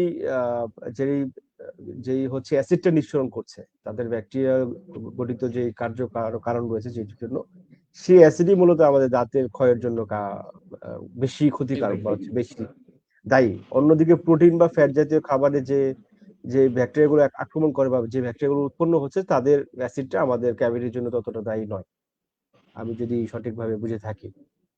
এবং সত্যি কথা বলতে, যেমন আমার এক মাসি রয়েছেন, তিনি একদিন বলছিলেন যে আমি তো প্রতিদিন 3 থেকে 4 বেলা দাঁত মাজি, তারপর আমার দাঁতে ক্ষয় হচ্ছে বা দাঁতের পোকা যেটাকে বলা হয়, দাঁতে পোকা হয়। সো তাদের ভাষায় বিষয়টা হচ্ছে যে আমি যদি পরিষ্কার রেখে দিই তাহলে এখানে পোকা কেন আসবে। সো আজকে আমি সেই অ্যান্সারটা পেলাম, মানে আমারও মাথায় কোশ্চেনটা ঘুরছিল সেই কমেন্টটা শোনার পর থেকেই, যে আসলেই তো আমরা তো দাঁত মাজছি, যে দাঁত মাজার পরে দাঁত 3-4 বেলা ব্রাশ দাঁত করা মাজলে কি মানেই হচ্ছে? যে দাঁত পরিষ্কার হচ্ছে, এই বিষয়টি কিন্তু ভুল। হ্যাঁ, কারণ দাঁতের 4টা সারফেস থাকে, এটাও ছোট করে বলে রাখি। সেটা হচ্ছে দাঁতের সামনের সারফেস, দাঁতের ভিতরের সারফেস, এবং দুই দাঁতের মাঝখানের সারফেস, দুই পাশে, তাহলে 4টা সারফেস হলো। এবং দাঁতের উপরের সারফেস, যে সারফেসটা দিয়ে আমরা চাবাই বা কোনো কিছু কামড়ে ছিঁড়ি। তো এই 5টা সারফেস কিন্তু ব্রাশ করার সময় পরিষ্কার যদি আমরা করতে পারি, তাহলে দাঁতে কোনো ধরনের ক্যাভিটি বা ব্যাকটেরিয়া সংক্রমণ হওয়ার সম্ভাবনা নাই। কিন্তু আমরা যদি এই 5টা সারফেসকে পরিষ্কার না করতে পারি, আমরা শুধুমাত্র যদি ব্রাশ দিয়ে দাঁতের যে সারফেস গুলো দেখা যাচ্ছে সেগুলো পরিষ্কার করেই মনে করি যে আমার দাঁত পরিষ্কার, কিন্তু দুই দাঁতের মাঝখানে খাবার রয়ে গেল, তাহলে ওইখানে কিন্তু ব্যাকটেরিয়া সংক্রমণ হতে পারে। এবং আপনি যদি দিনের মধ্যে 10 বারও ব্রাশ করেন, আলটিমেটলি ওই জায়গাগুলো পরিষ্কার না হলে ওখানে ব্যাকটেরিয়া সংক্রমণ হবেই। সুতরাং ব্রাশ কতবার করতেছি সেটার উপরে আসলে দাঁত পরিষ্কার হচ্ছে কিনা সেটা নির্ভর করে না। আপনি ঠিকঠাক মতো খাবার যদি পরিষ্কার করতে পারেন, তাহলে 1 বার বা 2 বার ব্রাশ করলেও আপনার ক্যাভিটি হওয়ার সম্ভাবনা অনেক কমে যাবে। এই কারণে আমরা সাধারণত বুঝতে ফ্লস এবং মাউথ ওয়াশ এই দুইটা জিনিস ইউজ করতে বলি। কারণ মাউথ ওয়াশে এক ধরনের ক্ষার থাকে, বা হচ্ছে যে ব্যাকটেরিয়াকে নিউট্রিলাইজ করার বা অ্যাসিডকে নিউট্রিলাইজ করার মতো একটা জিনিস থাকে। তো ওইখানে পিএইচ ব্যালেন্সটা ঠিক থাকার কারণে মুখে ব্যাকটেরিয়া সংক্রমণ হলেও ওই ব্যাকটেরিয়াটা অ্যাসিডের মাধ্যমে দাঁতকে ক্ষয় করতে পারে না। এবং 2 নম্বর হচ্ছে ফ্লস বা সুতা, যেটা দাঁত পরিষ্কার করার নির্দিষ্ট কিছু সুতা পাওয়া যায়, এগুলোর বিভিন্ন সাইজ থাকে দাঁতকে পরিষ্কার করার জন্য। তো ওইটা দিয়ে আপনি দুই দাঁতের মাঝখানের যে জায়গাগুলো যেখানে ব্রাশ ঠিকঠাক মতো পৌঁছাতে পারে না, সেই জায়গাগুলোকে যদি পরিষ্কার করতে পারেন তাহলেও আপনার ব্যাকটেরিয়া সংক্রমণ হওয়ার এবং ক্যাভিটি হওয়ার সম্ভাবনা প্রায় থাকবে না বললেই চলে। সো এই যে আপনি তিনটা বলছিলেন যে একে হচ্ছে দাঁত ব্রাশ করা, ফ্লস এবং হচ্ছে mouth wash, mouth wash use করা। এগুলো তিনটা ইউজ করার সময় কি আলাদা নাকি একই সময়ে হচ্ছে যেটা আমরা সকালে এবং রাতে দাঁত মাজার সময় করবো? কিভাবে এটা বেস্ট ইউটিলাইজ করা যায় এই তিনটা আচ্ছা, একসাথে? ব্রাশ মূলত দিনে 2 বার করতেই হবে। একটা হচ্ছে হুম। সকালে খাবারের পরে এবং আরেকটা হচ্ছে রাত্রে খাবারের পরে। এর চেয়ে বেশি ব্রাশ করার কোনো দরকার নেই। ব্রাশ আপনি যদি বেশি করেন তাহলে ব্রাশের যে ফাইবার গুলো থাকে সেগুলো আপনার দাঁতকে ঘষছে। তো আলটিমেটলি ব্রাশের ঘষার কারণেও কিন্তু দাঁত ক্ষয় হয়ে যেতে পারে। সুতরাং অনেকে দেখা যায় যে অতিরিক্ত সচেতনতার জন্য দিনে বেশ কয়েকবার ব্রাশ করার কারণে দাঁতের এনামেল ক্ষয় করে নিয়ে আমাদের কাছে আসেন। তখন আসলে আমাদেরকে মানে এক্সটেনসিভ চিকিৎসায় যাওয়া ছাড়া আর কোনো উপায় থাকে না। সো খুব বেশিবার ব্রাশ করার দরকার নেই।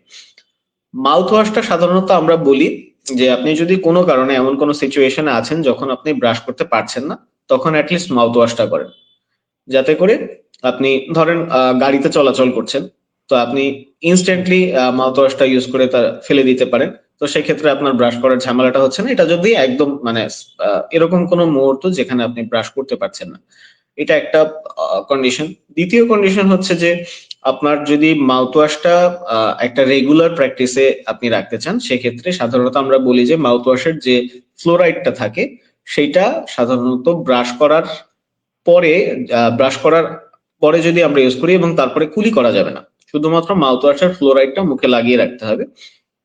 তো 2 বেলা ব্রাশ করার পরে যদি আমরা মাউথ ওয়াশটা ইউজ করি তাহলে এই মাউথ ওয়াশটা আমাদের জন্য আরো বেটার বেনিফিট প্রোভাইড করতে পারে। আর ফ্লসের যে বিষয়টা সেটা হচ্ছে আমরা 3 বেলা বা যখনই আমরা খাবার গ্রহণ করব তখনই আমরা খাবার দাঁতের ফাঁকা থেকে বের করার জন্য ফ্লস ব্যবহার করতে পারি। ফ্লস ব্যবহার করার নির্দিষ্ট কোনো সময়সীমা নাই। আপনার যখনই মনে হচ্ছে যে না আমার এখনই একটা খাবার খেয়েছি, আমার মুখটা পরিষ্কার করা জরুরি, তখনই আপনি ফ্লস ব্যবহার করতে পারেন। সেটার জন্য আপনার ব্রাশ করার প্রয়োজনীয়তা নেই। আচ্ছা, একটু ক্লিয়ার হওয়ার জন্য যে আমি দাঁত মাজলাম সকালবেলা, হুম হুম। ব্রাশ দিয়ে এবং টুথপেস্ট ইউজ করে, দেন হচ্ছে মাউথ ওয়াশটা যখন আমি ইউজ করছি তখন সেটা কুলি করে কি করবো, মানে এরপরে আবার পানি ইউজ মাউথ করতে ওয়াশটা পারবো আপনি নাকি? ফেলে দিবেন, কিন্তু আলাদা পানি নিয়ে আবার মাউথ ওয়াশটাকে ধুয়ে ফেলার চেষ্টা করবেন না। তাহলে কি করবো, মানে এটা ফেনাটা ফেলে দেওয়ার পরে জাস্ট নিউট্রাল, আর কিছু করবো না? হ্যাঁ, নিউট্রাল, আর কিছু করার দরকার নেই। এটা যদি আপনার পেটে যায় কোনো অসুবিধা নেই। আচ্ছা আচ্ছা, বুঝতে পেরেছি। ওকে, এবং চেষ্টা এখান করবেন থেকে যে আমি একটু মাউথ পরে। ওয়াশ করার পরে আর কিছু না খাওয়ার, কারণ আসলে মাউথ ওয়াশ করার পরে খেলে তো আলটিমেটলি কোনো লাভ নেই। সো আপনি খাওয়া দাওয়া শেষ করে দেন ব্রাশ করবেন, হুম। দেন মাউথ ওয়াশ করবেন। কারণ হচ্ছে গিয়ে যে অনেকেই আমরা সকালে ঘুম থেকে ওঠার পরেই ব্রাশ করি, ব্রাশ করার পরে খাই। তো আলটিমেটলি ব্রাশ করার পরে খেলে আমরা তো পরিষ্কার দাঁতকে আবার পরিষ্কার করলাম, তারপরে আবার নোংরা করলাম। তো দাঁত তো পরিষ্কার হুম। থাকলো না। তো এই কারণে হুম। সকালেও খাবারের পরে ব্রাশটা করতে হবে এবং তারপরে আপনি প্রয়োজনে মাউথ ওয়াশ ব্যবহার করেন। এরপরে আর কোনো কিছু খাবেন না। এরপরে আপনি আবার দুপুরে খান বা কিছুক্ষণ পরে নাস্তা করেন, কিন্তু ইমিডিয়েটলি পর আর কিছু খাবেন না। আর রাত্রেও একদম ঘুমানোর আগ মুহূর্তে ব্রাশ এবং মাউথ ওয়াশ করে আপনি শুতে যান। তাহলে আপনার দাঁত ভালো থাকবে।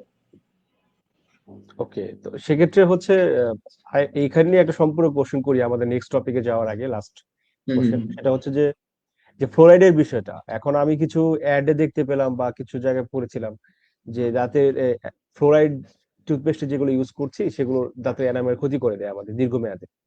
এবং কিছু টুথপেস্টের অ্যাডও পরবর্তীতে আমরা দেখতে পেলাম যেখানে স্টার চিহ্ন দিয়ে বলা হচ্ছিল এটি ফ্লোরাইড মুক্ত বা দাঁতের ফ্লোরাইড আপনাকে ক্ষতি করে দিচ্ছে কিনা দীর্ঘমেয়াদে, এই ধরনের কিছু কোশ্চেন দিয়ে কিছু অ্যাড দেখতে পেয়েছি আমরা। আচ্ছা সো আসলে বিষয়টা কি, মানে আসলে ফ্লোরাইড কি আমাদের দাঁতের ক্ষতি করে, আচ্ছা। এবং করলেও বা ফ্লোরাইড হচ্ছে এমন একটা জিনিস যেটা ব্যাকটেরিয়াকে নিউট্রালাইজ করতে পারে বা ব্যাকটেরিয়াকে দাঁতের সারফেসে গ্রো করতে দেয় না। তো বাচ্চাদের কমিউনিটি ফ্লোরাইডেশন নামে একটা কথা আছে যে কিছু কিছু দেশে, উন্নত দেশগুলোতে আমরা যে পানি খাই সেখানেও স্বল্প মাত্রায় ফ্লোরাইড দেওয়া থাকে, যাতে আমরা খাবারের সময় যে পানিটা খাচ্ছি সেটাও যেন আমাদের ক্যাভিটিকে মানে ব্যাকটেরিয়াকে প্রিভেন্ট করতে পারে। তাছাড়া টুথপেস্টের মধ্যে ফ্লোরাইড দেওয়া থাকে। ফ্লোরাইডের একটা নির্দিষ্ট সেফ মার্জিন আছে যেটাকে বলে 100,000 পার্টস পার মিলিয়ন বা 1000 ppm।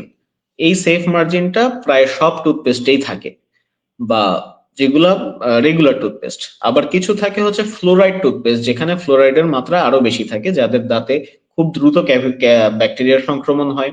তাদের ক্ষেত্রে এই ফ্লোরাইড টুথপেস্ট গুলো আমরা সাজেস্ট করে থাকি, যাতে তাদের ব্যাকটেরিয়ার সংক্রমণ যদি বেশি হয়ও বা ক্যাভিটি হওয়ার সম্ভাবনা যদি খুব বেশি থাকেও, সেটা যেন ফ্লোরাইডের মাধ্যমে প্রিভেন্ট করা যায়। তো আলটিমেটলি জানলাম না যে ফ্লোরাইড জিনিসটা উপকারী, ক্ষতিকর না। তো এখন মাউথওয়াশের মধ্যে যে ফ্লোরাইডটা থাকে বা টুথপেস্টের মধ্যে যে ফ্লোরাইডটা থাকে, এটা কিভাবে কাজ করে এটা সংক্ষেপে বলি। যে আমাদের দাঁতের যে এনামেল থাকে, এনামেলে হাইড্রক্সি অ্যাপাটাইট ক্রিস্টাল নামে একটা জিনিস থাকে, যেটার কারণে এনামেল এত মজবুত হয়। তো সেইটার সাথে ফ্লোরাইড একটা রাসায়নিক বিক্রিয়া করে ফ্লোরো অ্যাপাটাইট ক্রিস্টাল নামে একটা যৌগ তৈরি করে, যে যৌগটা একই সাথে হাইড্রক্সি অ্যাপাটাইট ক্রিস্টাল তো স্ট্রং ছিলই, তার সাথে ফ্লোরাইড যুক্ত হয়ে সেই এনামেলকে ব্যাকটেরিয়া রেজিস্ট করার জন্য প্রিপেয়ার করে থাকে। তো যে কারণে ফ্লোরাইড আসলে দাঁতের ক্ষতি করে না, এটা উপকারী। কিন্তু অতিরিক্ত ফ্লোরাইড, যেমন যে টুথপেস্ট গুলো ফ্লোরাইড বা মেডিকেটেড টুথপেস্ট বা যেসব মাউথ ওয়াশের মধ্যে ফ্লোরাইডের পরিমাণ বেশি, সেগুলো যদি সাধারণ মানুষজন ব্যবহার করে থাকেন, তাহলে তার দাঁতে ফ্লুরোসিস নামে একটা রোগ হয়। ফ্লুরোসিস মানে হচ্ছে এনামেলের মধ্যে যে ফ্লোরো অ্যাপাটাইট ক্রিস্টালটা তৈরি হলো, সেইটার পরিমাণ যদি বেশি হয়ে গিয়ে থাকে, তাহলে নরমাল এনামেল ভঙ্গুর হয়ে যায়। ঠিক আছে? তো যার দরকার নাই, সে যদি বেশি পরিমাণ ফ্লোরাইড গ্রহণ করে থাকে, তাহলে তার দাঁতে ফ্লোরোসিস হবে এবং অনেক ক্ষেত্রে দেখা যায় দাঁতের কিছু কিছু সারফেসে সাদা সাদা সাদা সাদা অ্যাপিয়ারেন্স দেখা যায়। তো এই জিনিসটা অ্যাভয়েড করার জন্য অনেকে নন ফ্লোরাইড টুথপেস্ট ব্যবহার করার কথা বলে থাকেন। কিন্তু নন ফ্লোরাইড টুথপেস্টে আসলে দাঁত ওই সাবান দিয়ে পরিষ্কার করার মতো একটা ঘটনা ঘটে। ওইখানে দাঁতের মানে জাস্ট দাঁতের সারফেসটাই পরিষ্কার হয়, কিন্তু দাঁত আলাদাভাবে কোনো ধরনের সিকিউরিটি বা হচ্ছে কোনো প্রোটেকশন পায় না। তো এই কারণে যে রেগুলার টুথপেস্ট গুলো, সেখানে 1000 ppm ফ্লোরাইড থাকে। এই ফ্লোরাইডটা দাঁতের জন্য উপকারী, কিন্তু যাদের দাঁত বেশি ক্ষয় হওয়ার প্রবণতা থাকে, তাদের ফ্লোরাইড যুক্ত টুথপেস্ট আলাদা করে আমরা ব্যবহার করতে বলি, কিন্তু ফ্লোরাইড মুক্ত টুথপেস্ট ব্যবহার করার কোনো প্রয়োজন নাই। এটা যদি কোনো কারো দাঁতের এই ধরনের সমস্যা থাকে, যাদের ফ্লোরোসিস হয়ে গিয়েছে, বা ডেন্টিস্ট যদি মনে করেন যে তার এই মুহূর্তে ফ্লোরাইড ব্যবহার করার দরকার নাই, তাহলে তিনি ফ্লোরাইড মুক্ত টুথপেস্ট ব্যবহার করতে পারেন। কিন্তু আদারওয়াইজ যে টুথপেস্ট গুলো আমরা সাধারণত ব্যবহার করে থাকি, সেগুলোতে কিছুটা ফ্লোরাইড থাকে, যেটা দাঁতের জন্য সেফ। এটা ব্যবহার করা সম্পূর্ণ নিরাপদ। ওকে, থ্যাংক ইউ সো মাচ। মানে আমারও এটা নিয়ে বিষয়ে ধারণা একটা কনফিউশন ছিল অনেকদিন ধরেই, যে একটা অ্যাডে দেখতে পাচ্ছি ফ্লোরাইড ভালো, তারা বলছে যে ফ্লোরাইড আমাদের কাজ করে ভালো। আবার অন্য হুম হুম। একটা অ্যাডে মানে প্রতিদ্বন্দ্বী যে টুথপেস্ট বা টুথ মাউথ ওয়াশ রয়েছে, তারা বলছে যে এটা আসলে ফ্লোরাইড ইউজ মার্কেটিং করা। পলিসি আমাদের দেশের। হুম হুম হুম। ইয়েস, সো এটা কনফিউশনটা দূর হলো, অনেকদিন এটা কনফিউশন ছিল। So thank you. এবার আমরা চলে যাচ্ছি যে আমাদের নেক্সট টপিক, যেটা অর্থোডন্টিক্স, যে বিষয় বা দাঁতের আঁকাবাঁকার বিষয়গুলো নিয়ে কথা বলার জন্য। যে দাঁতের আঁকাবাঁকা আমরা সাধারণত দেখে থাকি যে অনেক সময় আমাদের প্রাইমারি টিথ যেটা, সে হুম হুম। প্রাইমারি টিথ বা জন্মের পরে যে টিথ, সেটা যখন হয় তখন কোনো প্রবলেম থাকে না, ঠিক মতোই উঠে। কিন্তু এটা পড়ে যাওয়ার পরে যে দাঁতগুলো উঠতে থাকে, সেগুলো হচ্ছে আঁকাবাঁকা হয়। হুম হুম। বেশিরভাগ সময় যেহেতু পার্মানেন্ট টিথ গুলোই আমাদের ঠিক করতে হুম হয়, হুম। কারণ ওই টিথ গুলো তো একসময় পড়ে যাবেই। সো সেই জায়গাটাতে আহ, প্রথম কোশ্চেন হচ্ছে দাঁত কেন আঁকাবাঁকা হচ্ছে বা উঠছে কেন আঁকাবাঁকা হয়ে, মানে এটা কি কোনো এবং আরেকটা বিষয় আছে, আমি কিছু কিছু ইনসিডেন্ট দেখেছি যে দাঁত কানের ভিতরে যে উঠছে বা একদম নাকের ভিতরে যে উঠছে, এই বিষয়গুলো কখন হয়, মানে এটা কি জেনেটিক কোনো কিছু নাকি মানে ব্লু প্রিন্টে কোনো প্রবলেম থাকার কারণে এটা হয়ে থাকে? এই বিষয়টা আচ্ছা, নিয়ে আলোকপাত করবেন। সুন্দর প্রশ্ন। Thank you. ঠিক আছে, তো দাঁত আঁকাবাঁকা কেন হয়, এটার আগে আমাদেরকে জানতে হবে যে দাঁত প্রাইমারি টুথ এবং পার্মানেন্ট টুথ, যেটা সাগর বললেন কিছুক্ষণ আগে, এই দুইটা জিনিস কি। আমরা সবাই বাংলায় জানি যে দুধ দাঁত বাচ্চাদের প্রথমে ওঠে এবং সেই দাঁতগুলো পড়ে গিয়ে স্থায়ী দাঁত ওঠে। সো এই দুধ দাঁতকেই প্রাইমারি টুথ বলা হয় এবং স্থায়ী দাঁতগুলোকে পার্মানেন্ট টুথ বলা হয়। তো দুধ দাঁত যখন বাচ্চাদের ওঠে, তখন এটা ওঠে সাধারণত 6 মাস বয়স থেকে। অনেকের দুধ দাঁত উঠতে দেরি হয় 1 বছর, বা কারো কারো ক্ষেত্রে 1.5 বছর বয়সে ওঠে, খুব স্বাভাবিক, এটা নিয়ে দুশ্চিন্তার কোনো কারণ নেই। কিন্তু কোনো দুধ দাঁত যদি না ওঠে সেটা দুশ্চিন্তার কারণ। আচ্ছা, তো দুধ দাঁত নিয়ে খুব সিরিয়াসলি আলোচনা করার কিছু নাই। এখানে একটা জিনিস খেয়াল রাখতে হবে যে দুধ দাঁত গুলো সাধারণত যখন ওঠে তখন দাঁতের ফাঁকে, প্রত্যেকটা দাঁতের ফাঁকে কিছু স্পেস থাকে, সেটা 0.5 বা 1 মিলিমিটার হলেও স্পেস থাকে, যা মানে ফাঁকা থাকে আর কি, প্রত্যেকটা দাঁত একটা থেকে আর একটা। কিন্তু একটা বাচ্চা যার দুধ দাঁতের মাঝখানে কোনো ফাঁকা নাই, ধরে নিতে হবে যে তার যে স্থায়ী দাঁতগুলো উঠবে সেগুলো আঁকাবাঁকা হয়েই উঠবে। তো এটা একটা টেকনিক্যাল টার্মস, এটা অর্থোডন্টিক্স এর যারা স্টুডেন্ট বা যারা পোস্ট গ্রাজুয়েশন করে থাকেন তারা এই বিষয়গুলো পড়ে থাকেন। তো সাধারণভাবে জানার জন্য, যে যাদের দুধ দাঁতে ফাঁকা থাকে না তাদের দাঁত আঁকাবাঁকা হওয়ার সম্ভাবনা বেশি। তো সেকেন্ড যে বিষয়টা, যে এই দুধ দাঁতগুলো সাধারণত 6 বছর বয়সে পড়ে যাওয়া শুরু করে। প্রথমে নিচের দাঁতগুলো পড়ে, তারপরে উপরের দাঁতগুলো পড়ে, সামনের দাঁতগুলো পড়া হয়ে গেলে তারপরে আবার পিছনের দাঁতগুলো পড়ে। তো 6 বছর থেকে 8 বছর বয়সে সামনের ম্যাক্সিমাম দাঁতগুলো পড়ে যায়, এবং এই সময় সামনের ম্যাক্সিমাম স্থায়ী দাঁত বা যেগুলো পার্মানেন্ট দাঁত সেগুলো উঠতে থাকে। তো 8 বছর হয়ে গেলে 9 থেকে 10 বছর বয়সে সাধারণত, আমি আবার বলছি সাধারণত, কারো দুধ দাঁত পড়ে না। দুধ দাঁত আবার পরে হচ্ছে 10 বছরের পরে, সাধারণত 10.5 বা 11 বছর বয়সে পড়ে, এবং তখন পিছনের স্থায়ী দাঁতগুলো উঠতে শুরু করে। তো কারো ক্ষেত্রে যদি দেখা যায় যে দাঁত নড়ে না, কিন্তু দাঁতে ক্যাভিটি হয়ে গেছে, কারণ বাচ্চারা সাধারণত চকলেট বা মিষ্টি খাবার এগুলো বেশি খায় বা শর্করা জাতীয় খাবার বেশি খায়। তো এই খাবারগুলো তারা যেহেতু রেগুলারলি ব্রাশ করতে পারে না, বা অনেকের বাবা মা জোর করেও বাচ্চাকে ব্রাশ করাতে পারেন না, বা বাচ্চা নিজেও ব্রাশ করার ব্যাপারে সচেতন না, তো এইসব বাচ্চাদের ক্ষেত্রে দাঁতে ক্যাভিটি হওয়ার সম্ভাবনা খুব বেশি থাকে। এই কারণে বাবা মারা অনেকেই দাঁত জোর করে তুলে ফেলতে চান বা ডেন্টিস্টকে রিকোয়েস্ট করেন, বা অনেক ক্ষেত্রে ফোর্স করেন দাঁতটাকে ফেলে দেওয়ার জন্য। তো দাঁতটা যে বয়সে পড়ার কথা আমি কিছুক্ষণ আগে বললাম, যে 6 থেকে 8 বছর বয়সে সামনের গুলো, এবং 10 বছরের পরে পেছনের দাঁতগুলো সাধারণত পড়ে। তো এই দাঁতগুলো যদি এই বয়সের আগেই ফেলে দেওয়া হয়, অনেকে 4 বছর বয়সে দাঁতে ক্যাভিটি হয়ে গেছে, ডাক্তারকে বললো যে আমার পিছনের দাঁতটা ফেলে দেন। তো আপনি খেয়াল করে দেখেন, এই দাঁতটা পড়ার কথা ছিল 10 বছর বয়সে, সেই দাঁতটাকে আপনি ফেলে দিলেন 4 বছর বা 5 বছর বয়সে, 5 বছর আগে ফেলে দিলেন। তা আলটিমেটলি কি হবে, ওই দাঁতটা পড়ে গিয়ে যে দাঁতটা ওঠার কথা ছিল সেই দাঁতটা কিন্তু সময়ের আগেই চলে আসবে। তো সময়ের আগে চলে আসলে সেটা তার নিজের জায়গায় থাকে না, তখন সেটা আঁকাবাঁকা হয়ে যায়, এবং আলটিমেটলি জিনিসটা আহ অন্যান্য দাঁতগুলোকে হ্যাম্পার করে। যেমন আপনি খেয়াল করে যদি দেখেন, আমার এই আঙ্গুলগুলো, এই আঙ্গুলটার পরে এটা, তারপরে এটা, তারপরে এটা, এখন মাঝখান থেকে যদি এই আঙ্গুলটা না থাকে, তাহলে এই আঙ্গুলটা কিন্তু স্বাভাবিকভাবে এর দিকে কাত হয়ে যাবে, কিংবা এই আঙ্গুলটা স্বাভাবিকভাবে এর দিকে কাত হয়ে যাবে, কারণ দুইজন একসাথে মিলে থাকার চেষ্টা করবে। তো দাঁতের ক্ষেত্রেও এরকম একটা ঘটনা ঘটে, আপনি যদি মাঝখান থেকে একটা দাঁতকে অপরিণত বয়সে ফেলে দেন এবং সেখান থেকে যদি আরেকটা দাঁত না ওঠে, তাহলে এই মাঝখানের যে গ্যাপটা, এই গ্যাপটা আর এরকম স্ট্রেট থাকতে চাইবে না, এরা সাধারণত এভাবে ক্লোজ হয়ে যাওয়ার চেষ্টা করবে। তো এই কারণেও দাঁত আঁকাবাঁকা হয়ে যায়। তো দাঁত আঁকাবাঁকা কেন হয় সেই বিষয়গুলা আমি আমার স্লাইডে ইন ডেপথ বলেছি। তো আসেন আমরা স্লাইড গুলো শুরু করি। তো ইন্ট্রোডাকশন টু অর্থোডন্টিক্স। এখানে অর্থোডন্টিক্স মানে হচ্ছে গিয়ে আঁকাবাঁকা দাঁতকে ঠিক করা, বা দাঁতের যে কোনো গঠনগত সমস্যাকে ঠিক করা। তো পরের স্লাইডে দেখেন, বলেছি যে অর্থোস মানে হচ্ছে রাইট অর কারেক্ট, আর ডন্টোস মানে টুথ। সো অর্থোডন্টিক্স হচ্ছে ডেন্টিস্ট্রির এমন একটি স্পেশালিস্ট ব্রাঞ্চ যেখানে আমরা দাঁতের কারেকশন নিয়ে কথা বলবো। শুধু দাঁতের কারেকশন না, এখানে সংজ্ঞাটাই বলা হয়েছে যে এটা দাঁতের ডেভেলপমেন্টাল এবং পজিশনাল অ্যানোমালি নিয়ে কাজ করে। এবং শুধু দাঁতের না, এখানে দাঁত, চোয়াল এবং দাঁতের চারপাশের যে মাসেল গুলো আছে, যে আমাদের গাল, ঠোঁট, উপরের ঠোঁট, নাক, এই সবগুলোই কিন্তু মাসেল। তো এই মাসেল গুলো কিন্তু দাঁতের গঠনের সাথে অঙ্গাঙ্গী ভাবে সম্পর্কিত।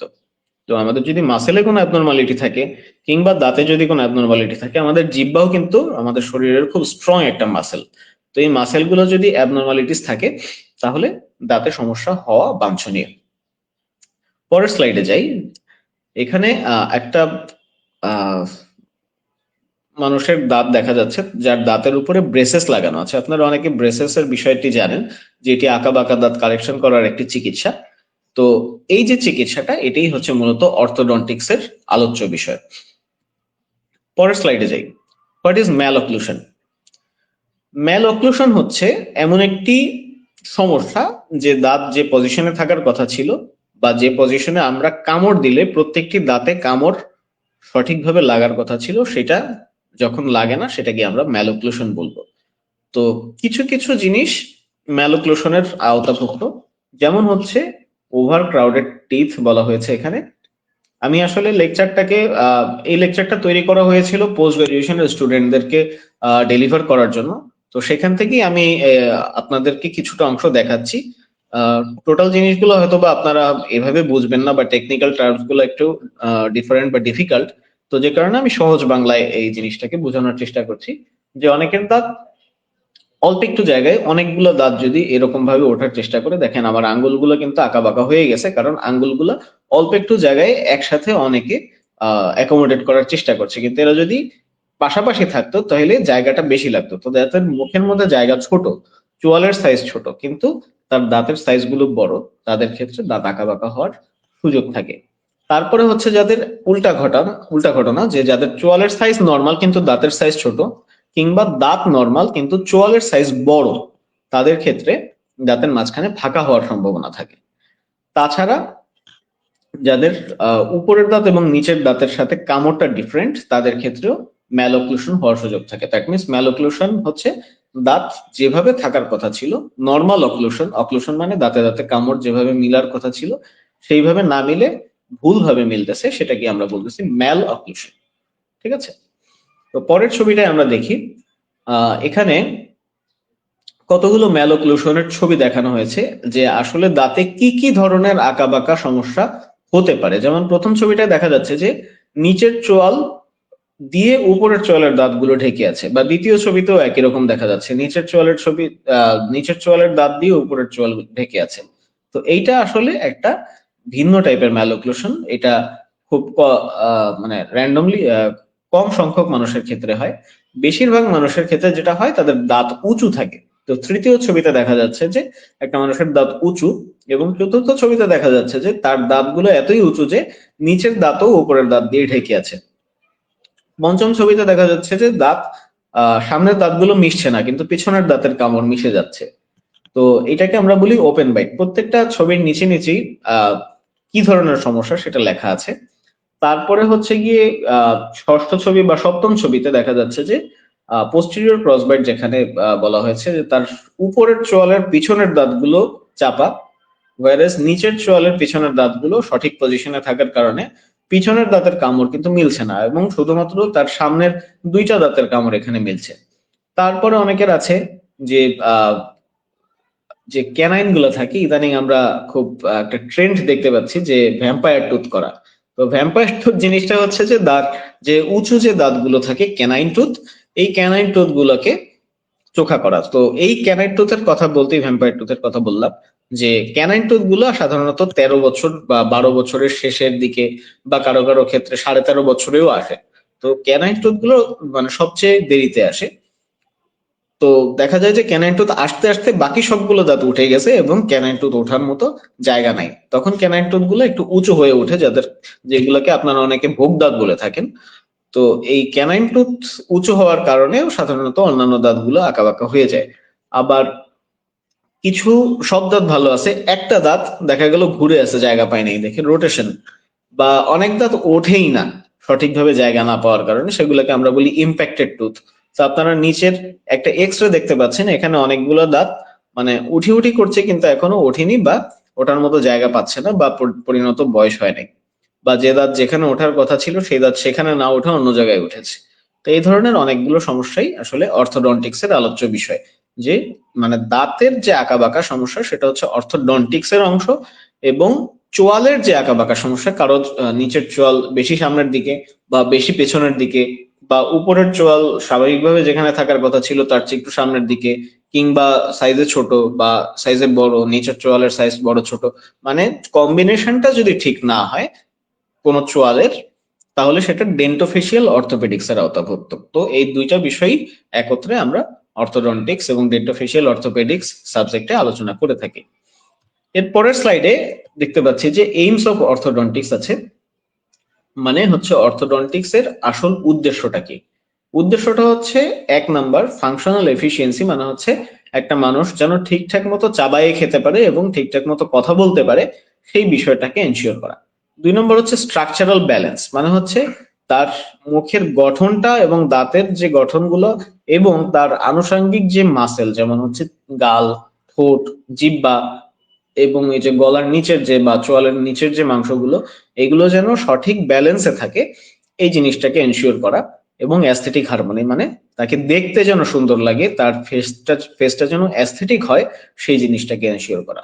অ্যাস্থেটিক মানে যে কোনো একটা নির্দিষ্ট গাইডলাইন যে তাকে ক্যাটরিনা কাইফের মতো বা তাকে ঋত্বিক রোশনের মতো হইতে হবে, বা মানে কোনো নির্দিষ্ট ব্যক্তির মতো হলেই যে জিনিসটা অ্যাস্থেটিক, এরকম না। প্রত্যেকটা মানুষ তার নিজেদের জায়গা থেকে সুন্দর, কিন্তু এই জিনিসগুলোকে কারেকশন করলে তার অ্যাকচুয়াল যে চেহারাটা, সেটাকে আমরা আরো বেটার প্রেজেন্ট করতে পারতাম এবং সে আরো বেটার ভাবে মানুষের সাথে কথা বলতে বা যে কোনো জায়গায় নিজেকে মেলে ধরতে, তুলে ধরতে আরো কনফিডেন্ট ফিল করতো। তো এটাই হচ্ছে গিয়ে তার অ্যাস্থেটিক হারমোনির মূল উদ্দেশ্য।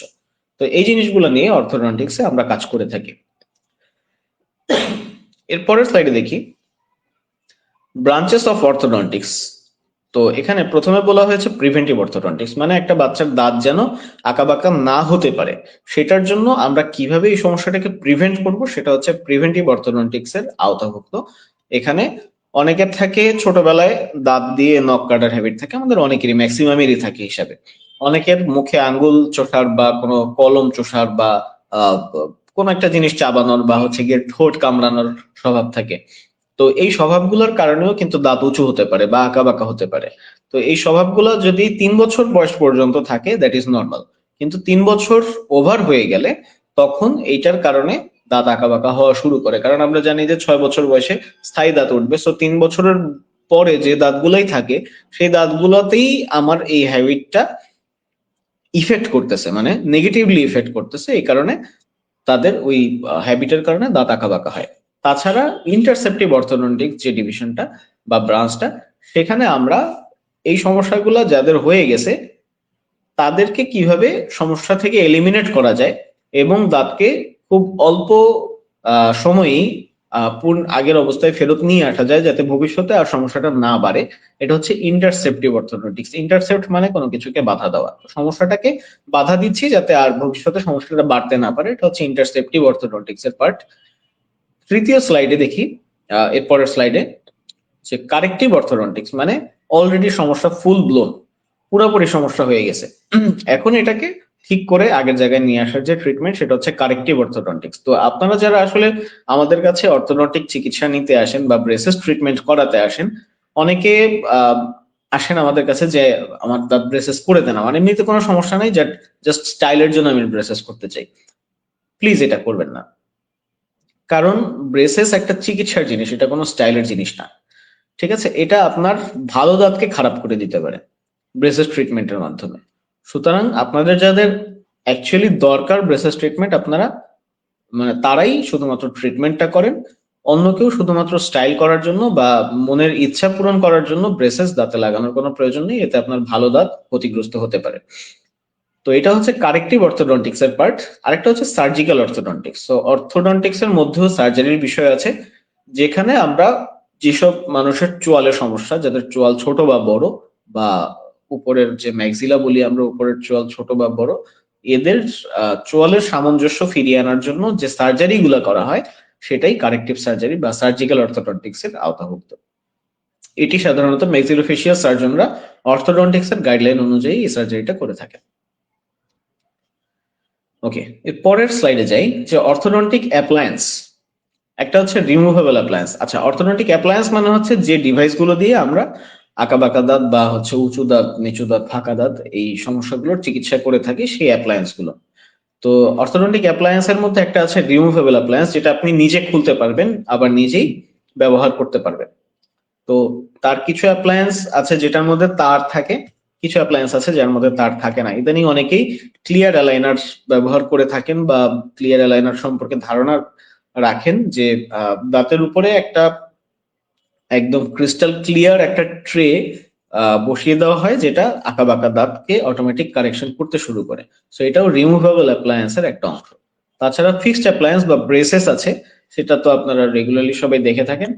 ফাংশনাল অ্যাপ্লায়েন্স আছে যাদের মাসেলের সমস্যা, যে যাদের মাসেল অনেক স্টিফ বা মাসেলের কারণে দাঁত ভিতরের দিকে বাঁকা হয়ে যাচ্ছে, চেপে যাচ্ছে, বা জিহ্বা অনেক বড়, জিহ্বার কারণে দাঁত বাইরের দিকে বের হয়ে আসতেছে। এই সমস্যাগুলোকে এলিমিনেট করার জন্য ফাংশনাল অ্যাপ্লায়েন্স ব্যবহার করা হয়। এবং আরেকটা আছে অর্থোপেডিক অ্যাপ্লায়েন্স, যেটা যাদের চোয়ালের সমস্যা তাদের ক্ষেত্রে ব্যবহার করা হয়ে থাকে, যাদের সার্জারি লাগবে না বা সার্জারি করার এখনো বয়স হয় নাই, কিংবা এখনো এই চোয়ালকে আগের অবস্থায় ফিরিয়ে আনা সম্ভব, তাদের ক্ষেত্রে অর্থোপেডিক অ্যাপ্লায়েন্স ব্যবহার করে থাকি আমরা।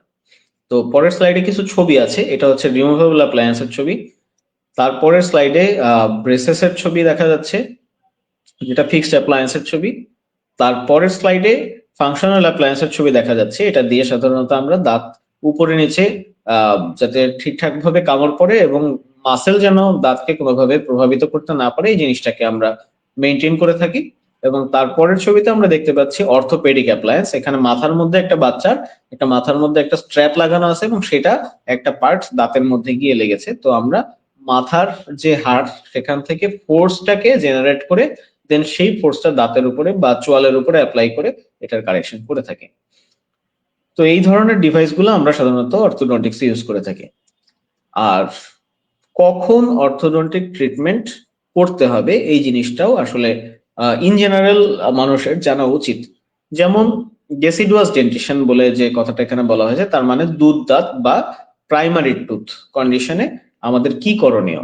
তখন আমাদের কিন্তু আঁকা বাঁকা হয়নি, কারণ এই দাঁতগুলো পড়ে যাবে, ভবিষ্যতে স্থায়ী দাঁত উঠবে। কিন্তু তখন যে কাজটা করা যেতে পারে, যে বাচ্চার যে হ্যাবিট আছে, আঙ্গুল চোষার হ্যাবিট বা মুখে কলম দেওয়ার হ্যাবিট বা যে কোনো নখ কাটার হ্যাবিট, ঠোঁট কামড়ানোর হ্যাবিট, এই জিনিসগুলা যেন ছোট বয়স থেকেই বাবা মা সচেতন হয়ে বাচ্চাকে এই হ্যাবিট গুলা থেকে প্রতিহত করতে পারে, যাতে পরবর্তীতে আর তার সমস্যা না হয়। সেই জন্য প্যারেন্টাল এডুকেশনটা ইম্পর্টেন্ট। বাবা মাকে সচেতন হতে হবে।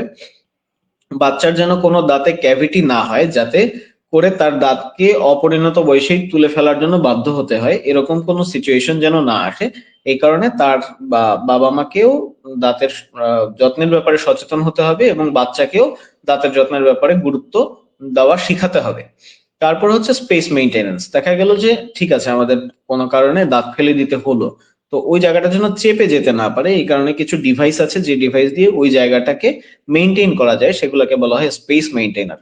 তো আমরা যেসব পেশেন্ট আমাদের কাছে আসেন, অপরিণত বয়সে দাঁত ফেলে দিতে হয়, কিছু করার নাই, তো তাদের ক্ষেত্রে স্পেস মেইনটেইনারের কথা বললে অনেক বাবা মা রাজি হন না।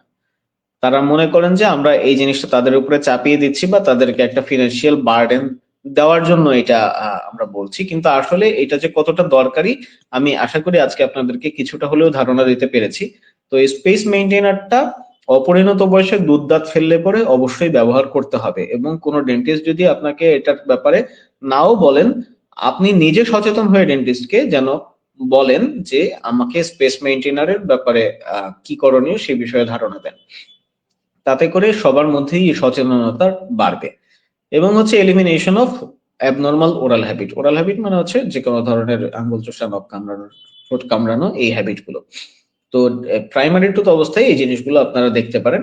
আর্লি মিক্সড ডেন্টিশন মানে যখন দুধ দাঁত পড়ছে এবং নতুন দাঁত উঠছে, এরকম একটা বয়স 6 বছর থেকে 8 বছর, 9 বছর, এই সময়টাতে আপনারা যে দাঁত পড়ার দরকার, যে দাঁত ধরেন 6 বছর বয়সে পড়ার কথা, সেই দাঁতটাকে 6 বছর বয়সেই যেন ফেলা হয়, এই বিষয়টা এনশিওর করবেন।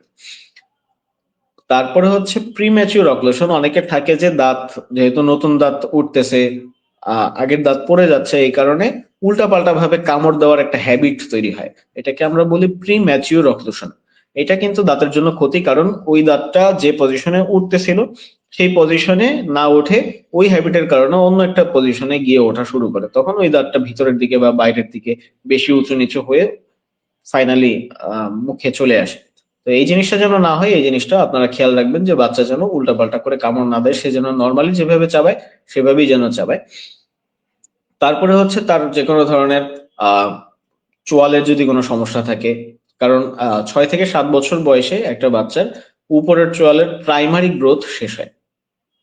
মানে একটা বাচ্চার চোয়ালটা যতটুকু বড় হওয়ার কথা প্রাইমারি অবস্থায় ততটুকু গ্রোথ 6 থেকে 7 বছরের মধ্যেই হয়ে যায়। তো এই সময় যদি কারো আপনি ভিজুয়ালি মনে করেন যে তার চোয়ালটা ভিতরের দিকে চাপা, বা নিচের চোয়ালটা বেশি ছোট, বা নিচের চোয়ালটা বেশি সামনে এনে সে কথা বলতেছে, এই জিনিসগুলো আপনারা সাথে সাথে ডেন্টিস্টকে অ্যাড্রেস করবেন যে আমার বাচ্চার এরকম একটা সমস্যা হচ্ছে, আপনি কাইন্ডলি একটু দেখেন যে এটা আসলেই কোনো সমস্যা কিনা। যদি এটা আসলেই সমস্যা হয় ডেন্টিস্ট আপনাকে বলে দিবেন, আর যদি কোনো সমস্যা না থাকে সেটাও ডেন্টিস্ট আপনাকে জানাবেন যে না এটা কোনো সমস্যা নাই। আরেকটা হচ্ছে প্যারেন্টাল এডুকেশন, মানে ইন টোটালি এই 10-12 বছর বয়স পর্যন্ত, জন্মের পর থেকে 10-12 বছর বয়স পর্যন্ত এই সময়ে বাচ্চার যাবতীয় বিষয়ে আপনি যত সচেতন হবেন ততই আপনি বাচ্চার আঁকা বাঁকা দাঁত বা চোয়ালের যে সমস্যা এইগুলোকে খুব অল্প সময়ে এবং অল্প খরচে এটাকে আপনি প্রিভেন্ট করতে পারবেন। কিন্তু যদি এই সময়টা বেড়ে যায়, যদি 11-12 বছর ক্রস করে ফেলে, তাহলেই কারেক্টিভ অর্থোডন্টিক্সে ঢুকে যেতে হবে, এবং তখন আপনার অনেক খরচ করে, অনেক সময় নিয়ে, অনেক কাঠখড় পুড়িয়ে, এবং ক্ষেত্র বিশেষে আপনি যে সমস্যাটার সমাধান 6-7 বছর বয়সে যত ভালোভাবে পাইতেন, 13-14 বছর হয়ে গেলে অনেক সময়ই এই জিনিসটা এত ভালোভাবে পাওয়া যায় না। এই কারণে বাবা মার এই বিষয়ে সচেতনতা খুবই জরুরি। আর এরপরে যখন যদি কারো ক্ষেত্রে সার্জারি লাগে বা কারো ক্ষেত্রে ব্রেসেস লাগে, সেটা যে বয়সে আসলে করার দরকার সেই বয়সে ডেন্টিস্ট আপনাকে পরামর্শ দিবেন এটা করার জন্য। তো এই হচ্ছে কি বিষয়। এরপরে আমরা আসি হচ্ছে স্কোপস অফ অর্থোডন্টিক্স এর পরের স্লাইডে। তাহলে অর্থোডন্টিক্স এর মাধ্যমে আসলে কি কি সমস্যার সমাধান করা যায়। 1 নম্বর হচ্ছে গিয়ে মনিটরিং এন্ড অ্যাসেসমেন্ট, যে আপনার যে বয়সে দাঁত যেটা ফেলার কথা ছিল সেটা আপনি ফেলতেছেন। স্পেস মেইনটেনার, যেটা আমি বললাম যে তার দাঁতগুলো যেন ক্লোজ না হয়ে যায়, স্পেসটাকে প্রিজার্ভ করার জন্য কিছু ডিভাইস আছে স্পেস মেইনটেনার নামে, সেটা যেন ব্যবহার করা যায়। হ্যাবিট ব্রেক করা, বা তার মুখে আঙ্গুল চোষার যে হ্যাবিট এটাকে ব্রেক করা, এবং সিরিয়াল এক্সট্রাকশন যেটা এখন আর করা হয় না, এই বিষয়গুলা মনিটরিং করা হচ্ছে গিয়ে অর্থোডন্টিক্স এর একটা স্কোপ। এরপরের স্কোপটা হচ্ছে, পরের স্লাইডে যাই, যে আহ, যে সমস্যাগুলো দাঁতের কারণে হচ্ছে সেগুলাকে কারেকশন করা, যে সমস্যাগুলো চোয়ালের কারণে হচ্ছে সেগুলাকে অর্থোপেডিক অ্যাপ্লায়েন্স, যেটা দেখালাম মাথা থেকে একটা স্ট্র্যাপের মতো এনে দাঁতের সাথে লাগানো, সেইভাবে তার গ্রোথকে মডিফিকেশন করা, কিংবা সার্জারির মাধ্যমে এই চোয়ালের সমস্যাগুলোকে কারেকশন করা। এবং শুধুমাত্র এখানেই শেষ যে তা না, কিছু কিছু ক্ষেত্রে দেখা যায় যে পরিণত বয়সে কারো দাঁত পড়ে গেছে, ধরেন একটা মানুষের 40 বছর বয়স, তার কোনো একটা দাঁত পড়ে গেছে। দাঁত পড়ে যাওয়ায় আমরা বলেছি যে তার এই জায়গাটা ছোট হয়ে গিয়েছে। এখানে পরের স্লাইড একটা ছবি আছে। যেমন এখানে একটা মানুষের দাঁত পড়ে যাওয়ার কারণে দেখেন যে দুইটা দাঁতের মাঝখানে যতটুকু ফাঁকা আছে বাম পাশের ছবিতে, এতটুকু ফাঁকা তো ইউজুয়ালি একটা দাঁতের সাইজ নাই, দাঁতের চেয়ে আরেকটু বড় হয় পিছনের দাঁতগুলো। তো ওই জায়গাটা চেপে যাওয়ার কারণে এই ফাঁকাটা ছোট হয়ে গেছে। এখন সে যদি একটা দাঁত এখানে বসাতে চায়ও, আলটিমেটলি তার বসানোর জন্য কিন্তু সেই জায়গাটা অবশিষ্ট নাই। এখন এই জায়গাটাকে আবার নতুন করে তৈরি করার জন্য আমরা এইখানে অর্থোডন্টিক্স এর সাহায্য নিতে পারি, যে তার এইখানে যে দাঁতটা শুয়ে পড়েছে, হেলে পড়েছে সামনের দিকে, সেটাকে আবার পিছনের দিকে নিয়ে গিয়ে এখানে নতুন করে একটা দাঁত বসানোর জন্য যে স্পেসটা তৈরি করা, এটাও কিন্তু অর্থোডন্টিক চিকিৎসার অন্তর্ভুক্ত, এবং এটা বর্তমানে অহরহ করা হচ্ছে। আপনারা অনেকেই হয়তো বা সচেতন না, আপনারা বলেন যে না কোনোভাবে বসায় দেন, অন্য দাঁতের কিছু করেন না। আলটিমেটলি আপনাদের কথা শুনতে হয়, কারণ অনেক সময় এখানে ফিনান্সিয়াল কিছু কন্ডিশন বা ব্যাপার স্যাপার জড়িত থাকে। কিন্তু সবচেয়ে ইম্পর্টেন্ট হচ্ছে গিয়ে যে আপনি যদি আইডিয়াল একটা সলিউশন চান, তাহলে অর্থোডন্টিক্স এর সাহায্য নেওয়ার মাধ্যমে আমরা আপনাকে একদম যেটা সবচেয়ে ন্যাচারাল বা সবচেয়ে বেশি হেল্পফুল আপনার জন্য, সেই ধরনের চিকিৎসা দেওয়ার ব্যবস্থা আমাদের দেশে অলরেডি আছে। এর পরের স্লাইডে যাই, যে গার্ড, মাউথ গার্ড এবং নাইট গার্ড। অনেক রাগবি প্লেয়ার বা ফুটবল প্লেয়ার বা যে খেলাগুলাতে সংঘর্ষ হওয়ার সুযোগ আছে, সেই খেলাগুলোতে অনেকে দাঁতের ফাঁকে একটা ডিভাইস কামড় দিয়ে ধরে রাখেন, এটাকে মাউথ গার্ড বলে। তো এই মাউথ গার্ড জিনিসটাও তৈরি করা অর্থোডন্টিক্স এর একটা স্কোপ। তাছাড়া অনেকে দাঁতে দাঁত ঘষাঘষি করে দাঁত ক্ষয় করে ফেলেন, বা অনেকে ঘুমের ঘোরে দাঁত কাটেন, মানে দাঁতে দাঁত ঘষাঘষি করে থাকেন, এবং আপনার বেড পার্টনার যিনি আছেন তিনি এই বিষয়টি আপনাকে সচেতন করতে পারবেন যে হ্যাঁ, আমার বেড পার্টনার রাত্রে দাঁতে দাঁত ঘষে বা কটকট করে সাউন্ড হয়, এটা আমি শুনতে পাই, বা অনেকে শুনতে পায় না, খুব স্বল্প পরিমাণের হয়। তো সেক্ষেত্রে রাত্রে একটা ডিভাইস ব্যবহার করার মাধ্যমে আপনি এই সমস্যাটাকে, যে আপনার দাঁতে দাঁত ঘষাঘষি করে দাঁতের হাইট ছোট করে ফেলা বা হচ্ছে দাঁতে শিরশির অনুভূতি তৈরি হওয়া, এই সমস্যাগুলোকে প্রিভেন্ট করতে পারেন, যেটাও অর্থোডন্টিক্স এর মধ্যে আওতাভুক্ত। তাছাড়া হচ্ছে এর পরের স্লাইডে যাই, এখানে একটা ছবি আছে, এটা একটা আহ সাগরের পরের স্লাইডটাতে যাই।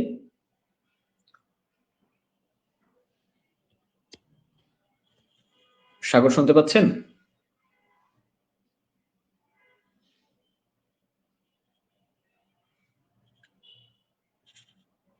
হ্যালো, সাগর শুনতে পাচ্ছেন?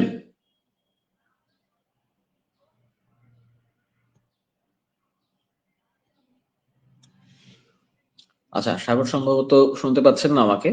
তো আমি কন্টিনিউ করি। এরপরে হচ্ছে এখানে নাইট গার্ডের একটা বিষয় আমি বললাম। তাছাড়া আহ, যাদের ঠোঁট কাটা এবং তালু ফাটার সমস্যা আছে তাদের ক্ষেত্রেও আমরা অর্থোডন্টিক চিকিৎসার মাধ্যমে সঠিক বয়সে সঠিক চিকিৎসা গ্রহণ করে এই সমস্যাগুলোকে কারেকশন করতে পারি। তাছাড়া যে আহ, ঠোঁট কাটা তালু ফাটার চিকিৎসা সাধারণত ম্যাক্সিলোফেশিয়াল সার্জনরা করে থাকেন, তবে তালু কাটার চিকিৎসা করার পরেও বা সার্জারি করার পরেও দাঁতের যে অ্যালাইনমেন্ট সেটাকে ঠিক করার জন্য অর্থোডন্টিক চিকিৎসার একটা স্কোপ আছে।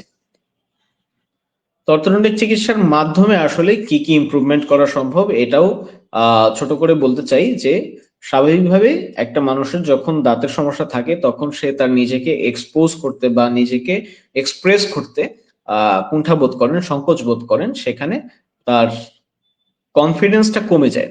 তো এই চিকিৎসার মাধ্যমে তার কনফিডেন্সটাকে বুস্ট আপ করা, এটা আমাদের প্রাইমারি উদ্দেশ্য। তারপরে হচ্ছে তার দাঁত যেন সে ঠিকঠাক মতো পরিষ্কার রাখতে পারে, বা তার হাইজিন মেনটেন করতে পারেন, বা তার হচ্ছে মানে সেলফ ক্লিনলিনেস বা সেলফ অ্যাওয়ারনেস এর যে বিষয়টা, ক্লিনলিনেস এর যে বিষয়টা, সেইটাকে যেন সে মেনটেন করতে পারেন। এটা হচ্ছে আরেকটা উদ্দেশ্য। কারণ অনেকের আঁকাবাঁকা দাঁত থাকার কারণে যতই ভালো করে ব্রাশ করেন না কেন, মুখের ভিতরের এনভায়রনমেন্টটা কিছুটা কম্প্রোমাইজই থেকে যাচ্ছে। তার দাঁত পরিষ্কার না হওয়াতে তার মুখ থেকে দুর্গন্ধ আসছে, বা দাঁতে খুব দ্রুত ময়লা জমে যাচ্ছে। এই সমস্যাগুলো আঁকাবাঁকা দাঁতের চিকিৎসার মাধ্যমে কারেকশন করা যায়। তাছাড়া তার শুধুমাত্র দাঁতে যে সমস্যা হয় তাও না, খাবার জমে যাওয়ার কারণে মাড়িতে সমস্যা হয়, মাড়ি ফুলে যায়, রক্ত বের হয়, বা দুর্গন্ধের যে বিষয়টা বললাম, এই সমস্যাগুলোও আঁকাবাঁকা দাঁতের চিকিৎসার মাধ্যমে কারেকশন করা সম্ভব। তাছাড়া তার যে প্রস্থেসিস বা প্রস্থোডন্টিক্স এর যে বিষয়টা, সেই প্রস্থেসিসটা যেন ঠিকঠাক মতো এখানে বসানো যায়, সেটার জন্য আমি কিছুক্ষণ আগে বললাম যে স্পেস তৈরি করে নিয়ে তারপরে প্রস্থেসিস বসানোর সুযোগ আছে। এবং খাবার ঠিকঠাক মতো চিবানো এবং গিলে খাওয়ার জন্য দাঁতের যে ফাংশন গুলো থাকা দরকার, সেগুলো সাধারণত দাঁত ফাঁকা থাকলে বা আঁকা বাঁকা বা উঁচু নিচু থাকলে এই ফাংশনটা ঠিকঠাক মতো কাজ করে না। তো এটাও ঠিকঠাক মতো কাজ করানো সম্ভব হয় যদি আঁকা বাঁকা দাঁতের চিকিৎসা করা হয়ে থাকে। তো এই ছিল মোটামুটি অর্থোডন্টিক্স বা আঁকা বাঁকা দাঁত বা ফাঁকা দাঁত বা ম্যালোক্লুশন যে বিষয়টা, তার মধ্যে আওতাভুক্ত সমস্যাগুলো এবং তার সমাধান সম্পর্কিত আমার আজকের সংক্ষিপ্ত একটা আলোচনা। তো আপনাদের আশা করি আমি কিছুটা হলেও নতুন কোনো তথ্য দিতে পেরেছি, এবং আপনাদের সচেতনতার জন্য যতটুকু অ্যাওয়ারনেস বা যতটুকু ইনফ্লুয়েন্স করার দরকার, আমি আশা করি আপনাদেরকে সেই তথ্যগুলো দিতে পেরেছি বলে মনে করি। তো সাগর, আমি আমার আলোচনার শেষ দিকে চলে এসেছি, আপনি চাইলে অনুষ্ঠানটার সমাপ্তি ঘোষণা করতে পারেন।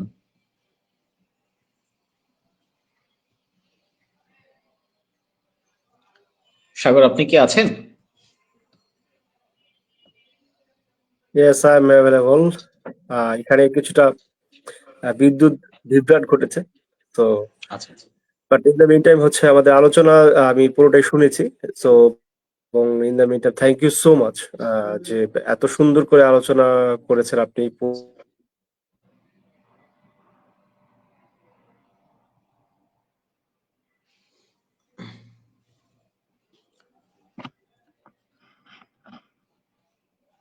ঠিক আছে, সম্ভবত বিদ্যুৎ বিভ্রাটের আমাকে জন্য শোনা সাগর যাচ্ছে?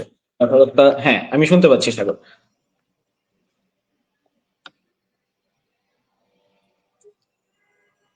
ওকে, আমাকে এখন দেখা যাচ্ছে বা শোনা যাচ্ছে? হ্যাঁ,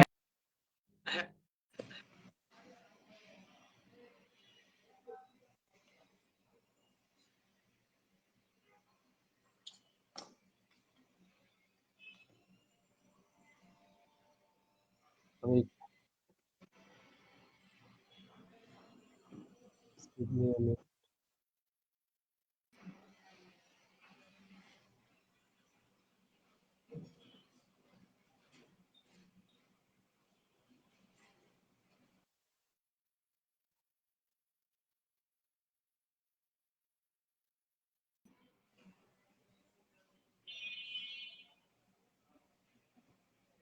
ওকে, so thank you so much Sukanta. আমাদের আজকে যে আলোচনা ছিল বেসিক্যালি বেসিক ডেন্টিস্ট্রি বিষয়গুলো নিয়ে। আমরা ডেন্টিস্ট্রিতে কি কি সাবজেক্ট গুলো হচ্ছে বর্তমানে পড়ানো হচ্ছে এবং কিভাবে আমরা সেই ডেন্টিস্ট্রি বা বিডিএস এর আন্ডারে ডেন্টাল সার্জন থেকে শুরু করে অন্যান্য অর্থোডন্টিক্স এন্ড অন্যান্য যে সাবজেক্ট গুলো বর্তমানে আহ, পড়ানো হচ্ছে সেই বিষয়গুলো সম্পর্কে একটা সম্যক ধারণা লাভ করলাম। সাথে অর্থোডন্টিক্স এর বিষয়গুলো নিয়ে খুব সুন্দর আলোচনা করেছেন আমাদের আজকে স্পেশাল গেস্ট যিনি ছিলেন। অর্থোডন্টিক্স এর বিভিন্ন পার্ট একই সাথে সেখানেও কি কি ধরনের ডিভিশন আছে, at the same time আমরা কিভাবে কাজ করতে পারি। এর পাশাপাশি ছোট দুই একটা বিষয় নিয়ে আমরা আজকে একেবারেই হচ্ছে খুব দারুণভাবে জানতে পেরেছি যে what was like আমাদের যে অনেক দিনের আহ, একটা ধারণা যে আমরা দাঁত ব্রাশ করলেই বা হচ্ছে শুধুমাত্র দাঁত দাঁতের নিয়মিত যত্ন নেওয়ার মাধ্যমেই আমাদের দাঁতের ক্ষয়রোগ বা হচ্ছে দাঁতে পোকা আটকাতে পারি, সেটা আসলে সত্য নয়। কারণ জেনেটিক এবং একই সাথে জন্মগত কারণে বা অন্যান্য কারণে হচ্ছে আমাদের এনামেল বা দাঁতের যে পার্টগুলো রয়েছে ৩ থেকে ৪টি যে ডিভিশন রয়েছে আমাদের দাঁতের, সেগুলোতে দুর্বল থাকতে পারে এবং সেই দুর্বলতার জন্য অনেক সময় হচ্ছে আমাদের দাঁতে বিভিন্ন ধরনের প্রবলেম দেখা দেয়। So it's not just like দাঁত ব্রাশ করে নেওয়ার মাধ্যমে আমাদের সবগুলো প্রবলেম সলভ হয়ে যাবে। সো এটা পিপল টু পিপল ভ্যারি করে, সবার একই ধরনের প্রবলেম না। বাট অধিকাংশ ক্ষেত্রে আমরা জানি যে দাঁতের যে যত্ন, সেই সঠিক যত্ন নেওয়ার মাধ্যমে আমরা দাঁতের ক্ষয় রোগ থেকে শুরু করে অন্যান্য যে রোগগুলো আছে বেসিক্স যে রোগগুলো আমরা বলি বা দাঁতের আহ রোগ বলতে আমরা যেটা বুঝি বেসিক্যালি হচ্ছে দাঁত ক্ষয় হচ্ছে বা দাঁতের পোকা, সেটা আমরা রোধ করতে পারি শুধুমাত্র বেসিক কিছু ক্রাইটেরিয়া ফিল আপ করার মাধ্যমে বা বেসিক যত্নের মাধ্যমে। সেই যত্নের বিষয়টাতে আমরা ৩টা বিষয়ে আমরা আজকে জানতে পেরেছি যে দাঁত ব্রাশ করা টুথপেস্টের মাধ্যমে, একই সাথে হচ্ছে আমাদের মাউথ ওয়াশ ইউজ করা এবং ফ্লস ইউজ করা। তো ৩টা যদি প্রপার ওয়েতে করতে পারি আমরা, তাহলে হচ্ছে দেখা যাবে আমাদের দাঁতের যত্নের যে প্রপার গাইডেন্স যেটা ডক্টরদের মাধ্যমে স্বীকৃত। আমাদের ডক্টর একজন গেস্ট ছিলেন আজকে, তো আছে আমাদের সাথে। সো সেটাও ক্লিয়ার হয়ে গেল আমাদের কাছে। এবং আরেকটা বিষয় আমরা জানতে পারলাম যে শর্করা জাতীয় খাদ্য যেটি রয়েছে, মূলত এর মাধ্যমে আমাদের দাঁতে ক্যাভিটি বা হচ্ছে দাঁতে পোকা হয়। সো সেক্ষেত্রে আমাদের শর্করা জাতীয় খাবার সাধারণত আমাদের খাদ্যাভ্যাসের 80% খাবারই তো শর্করা জাতীয়। আমরা যদি ভাত খেয়ে থাকি বা রুটি খাই বা হচ্ছে অন্যান্য যা কিছুই খেয়ে থাকি, সেটা হচ্ছে সম্পূরক খাবার হিসেবে আমরা মাছ, সেটা গোস্ত বা মাংস বা অন্যান্য খাবার খেয়ে থাকি, সবজি। বাট শর্করা হচ্ছে is the main staple food of our livelihood. So সেক্ষেত্রে আমাদের এই বিষয়টা খেয়াল রাখতে হবে। এর পাশাপাশি আরেকটা দারুণ অনেক দিন ধরে আমাদের জানার বিষয় ছিল ফ্লোরাইডের বিষয়টা, যে কিছু কিছু টুথপেস্ট অ্যাডে আমরা ফ্লোরাইড মুক্ত টুথপেস্ট অথবা অতিরিক্ত ফ্লোরাইডের যুক্ত টুথপেস্ট, এরকম আমরা কিছু কনফিউশন ছিল, সেটাও আমাদের আজকে দূর হয়ে গেল। যে fluoride is a good part এবং এটা আমাদের দাঁতের জন্য ইম্পর্টেন্ট, কারণ এটা আমাদের দাঁতের যে ব্যাকটেরিয়া গুলো রয়েছে যেগুলো আমাদের দাঁতের ক্ষয় করে বা দাঁতের প্রবলেম তৈরি করতে পারে, সেই ব্যাকটেরিয়া গুলোকে নিরোধ করার জন্য হেল্প করে। But at the same time যেটা হয় যে আপনি যে কোনো ভিটামিন বলেন বা যে কোনো খাবার বলেন আমাদের শরীরের জন্য আদর্শ খাবার, অতিরিক্ত কোনো কিছু ভালো না। সো সেই জায়গাতে ফ্লোরাইডের ব্যাপারটা অনেকটা সেম, যে আমরা যখন ফ্লোরাইডের টুথপেস্ট বা এগুলো ইউজ করছি, সেগুলো যদি অতিরিক্ত ইউজ করতে হয় বা ফ্লোরাইড যুক্ত টুথপেস্ট ইউজ করতে হয়, অবশ্যই আপনাকে একটা ডেন্টিস্ট বা এই ধরনের যিনি বিশেষজ্ঞ আছেন তার সাথে যোগাযোগ করেই আপনার এটা ইউজ করতে হবে। So from that point of view, আমি এখন পর্যন্ত যা সামারি করেছি পুরোটা সঠিক কিনা সুকান্ত? অবশ্যই। আপনি খুব সুন্দর করে টোটাল আলোচনার একটা সামারি নিয়ে এসেছেন এবং আশা করি এই তথ্যগুলো সাধারণ মানুষ এবং যারা ডেন্টাল দাঁতের সমস্যায় ভুগছেন তাদের জন্য যেরকম কাজে লাগবে, প্লাস হচ্ছে আমরা শুরুতে যে মানে বিডিএস এর কারিকুলাম বা হচ্ছে ডেন্টিস্ট্রির যে থিওরিটিক্যাল বিষয়গুলো নিয়ে কথা বলেছি, সেগুলো আশা করি যারা শিক্ষার্থী ডেন্টিস্ট্রিতে ক্যারিয়ার করতে চান তাদের জন্য সম্মুখভাবে কাজে লাগবে বলে আমার ধারণা। তো আশা করি আপনাদের সবাইকে ধন্যবাদ এবং আজকের আলোচনায় আমাকে ডাকার জন্য বা আমার সাথে এই বিষয় নিয়ে কথা বলার জন্য আমি আন্তরিকভাবে কৃতজ্ঞতা জানাই সবার কাছে। থ্যাংক ইউ, এবং আমরা আপনার প্রতি কৃতজ্ঞ যে এত ব্যস্ততার মাঝেও আমাদেরকে সময় দিয়েছেন। এবং আমি আশা করব যে আমাদের আজকের এই আলোচনার যারা এখন পর্যন্ত দেখবেন, পরবর্তী ভবিষ্যতে রেকর্ড তো থেকে যাবে বা আমরা এটা আপলোড করে দিই। সো সেক্ষেত্রে যখন দেখবেন তখন তাদের এটা কাজে আসবে। এবং এট দ্য সেম টাইম আমাদের মাল্টিডিসিপ্লিনারি স্টাডিজ ইনিশিয়েটিভ, যেটি মূলত হচ্ছে এটি নলেজ শেয়ারিং এবং নলেজ বেজ একটি প্ল্যাটফর্ম। সে প্ল্যাটফর্মের উদ্দেশ্যই হচ্ছে আমরা বিভিন্ন ধরনের ডিসিপ্লিনের নলেজগুলোকে একসাথে গ্যাদার করা, সেগুলো ডিসিমিনেট করা এবং একদার সাথে আমাদের অ্যাকোয়ার করা। তো সেই জায়গাটায় আমরা কাজ করে যাচ্ছি। আপনারা আপনাদেরকে আমি অনুরোধ করবো আমাদের এই প্ল্যাটফর্মের সাথে থাকার জন্য এবং আমাদের প্ল্যাটফর্মকে ছড়িয়ে দেওয়ার জন্য, যাতে আপনি বাদেও যারা অন্যান্যরা এই বিষয়গুলো জানতে চায় তারা যাতে এই বিষয়গুলো সম্পর্কে আইডিয়া লাভ করতে পারে এবং হচ্ছে এই জ্ঞান বা নলেজ ইজ পাওয়ার। সো সেই নলেজকে আমরা সামনে এগিয়ে নিয়ে যেতে চাই আপনাদের মাধ্যমে, আমাদের সবার এই ডিসিপ্লিনের মাধ্যমে বা এবং এই প্ল্যাটফর্মের মাধ্যমে। So thank you so much. আমাদের আজকের লাইভটি এখানে শেষ হচ্ছে।